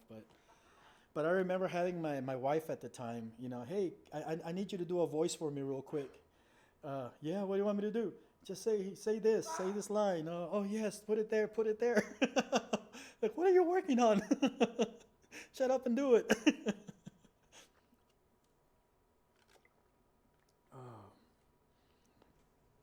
um, there was some people at the time. I mean, everybody was doing it. You know, everybody who was doing cartoon animation those days, they found a way to make money, and you know, the porn industry pays.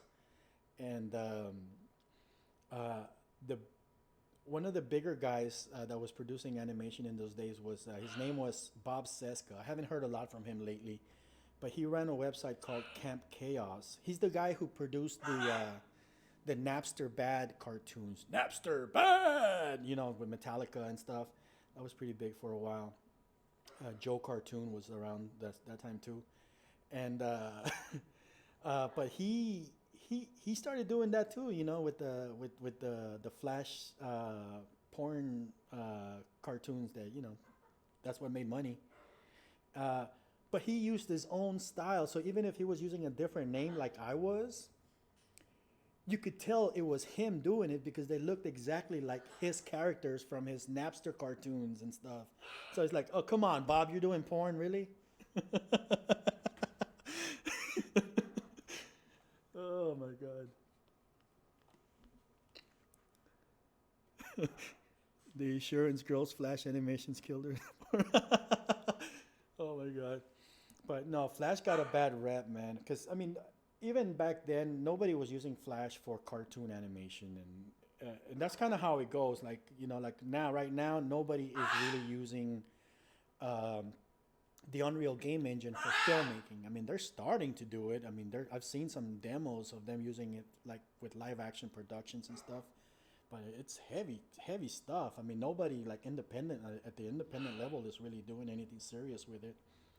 So I think I'm at the stage right now with Unreal and Crazy Talk that I was 20 years ago with Flash, where at the time Flash was just um, an alternative for the GIF file format. You know, oh, you can make this animation move and it can be longer and it can have sound and you can even click on it and, you know, make it, you know, pull out a fart. You know, or put this frog in a blender by pushing this button. You know. So it was gimmicky, but it was still a web design tool. You know, it was an alternative to the GIF file format, and it wasn't. So, oh man, the web got filled up with all these web intros, and every website had to have an intro with the techno music and the strippers dancing. Um, it just got a bad name, man. It just got a really bad reputation, and that's where it all. I think the bad rep that Flash got started, and I've had some adventures with Flash. I still can't get used to calling it Adobe Animate. I'm that old, man. And like I still call it Flash. It doesn't make sense. Animate was Toon Boom. Back when Flash 6 was around, Flash 6 was called Flash MX. And Toon Boom Studio came out. I never used version 1 or 2. I think my first exposure was Toon Boom Studio 3. But after that, they rebranded it to Toon Boom Animate. So for the longest time, for me, Animate has always been Toon Boom. And then recently, Toon Boom rebranded to their Harmony line. And I guess they did away with Animate, but now Flash is called Animate. Ah, man, fucking marketing. All right, well, you know what? Yeah, I gotta go too, man. Yeah, you know what? I'm gonna check out your stream, man. What are you working on? I'm gonna turn this off. I'm gonna pull your channel up on my phone, and I'm gonna see what you're doing because I gotta get going too. I got errands to run, and I need to listen to somebody else talk for a while. All right. Hey, thanks everybody for hanging out with me. I didn't expect to go this long, but this was actually kind of fun, and hope to do it again soon. You guys take care of yourselves. We'll talk soon.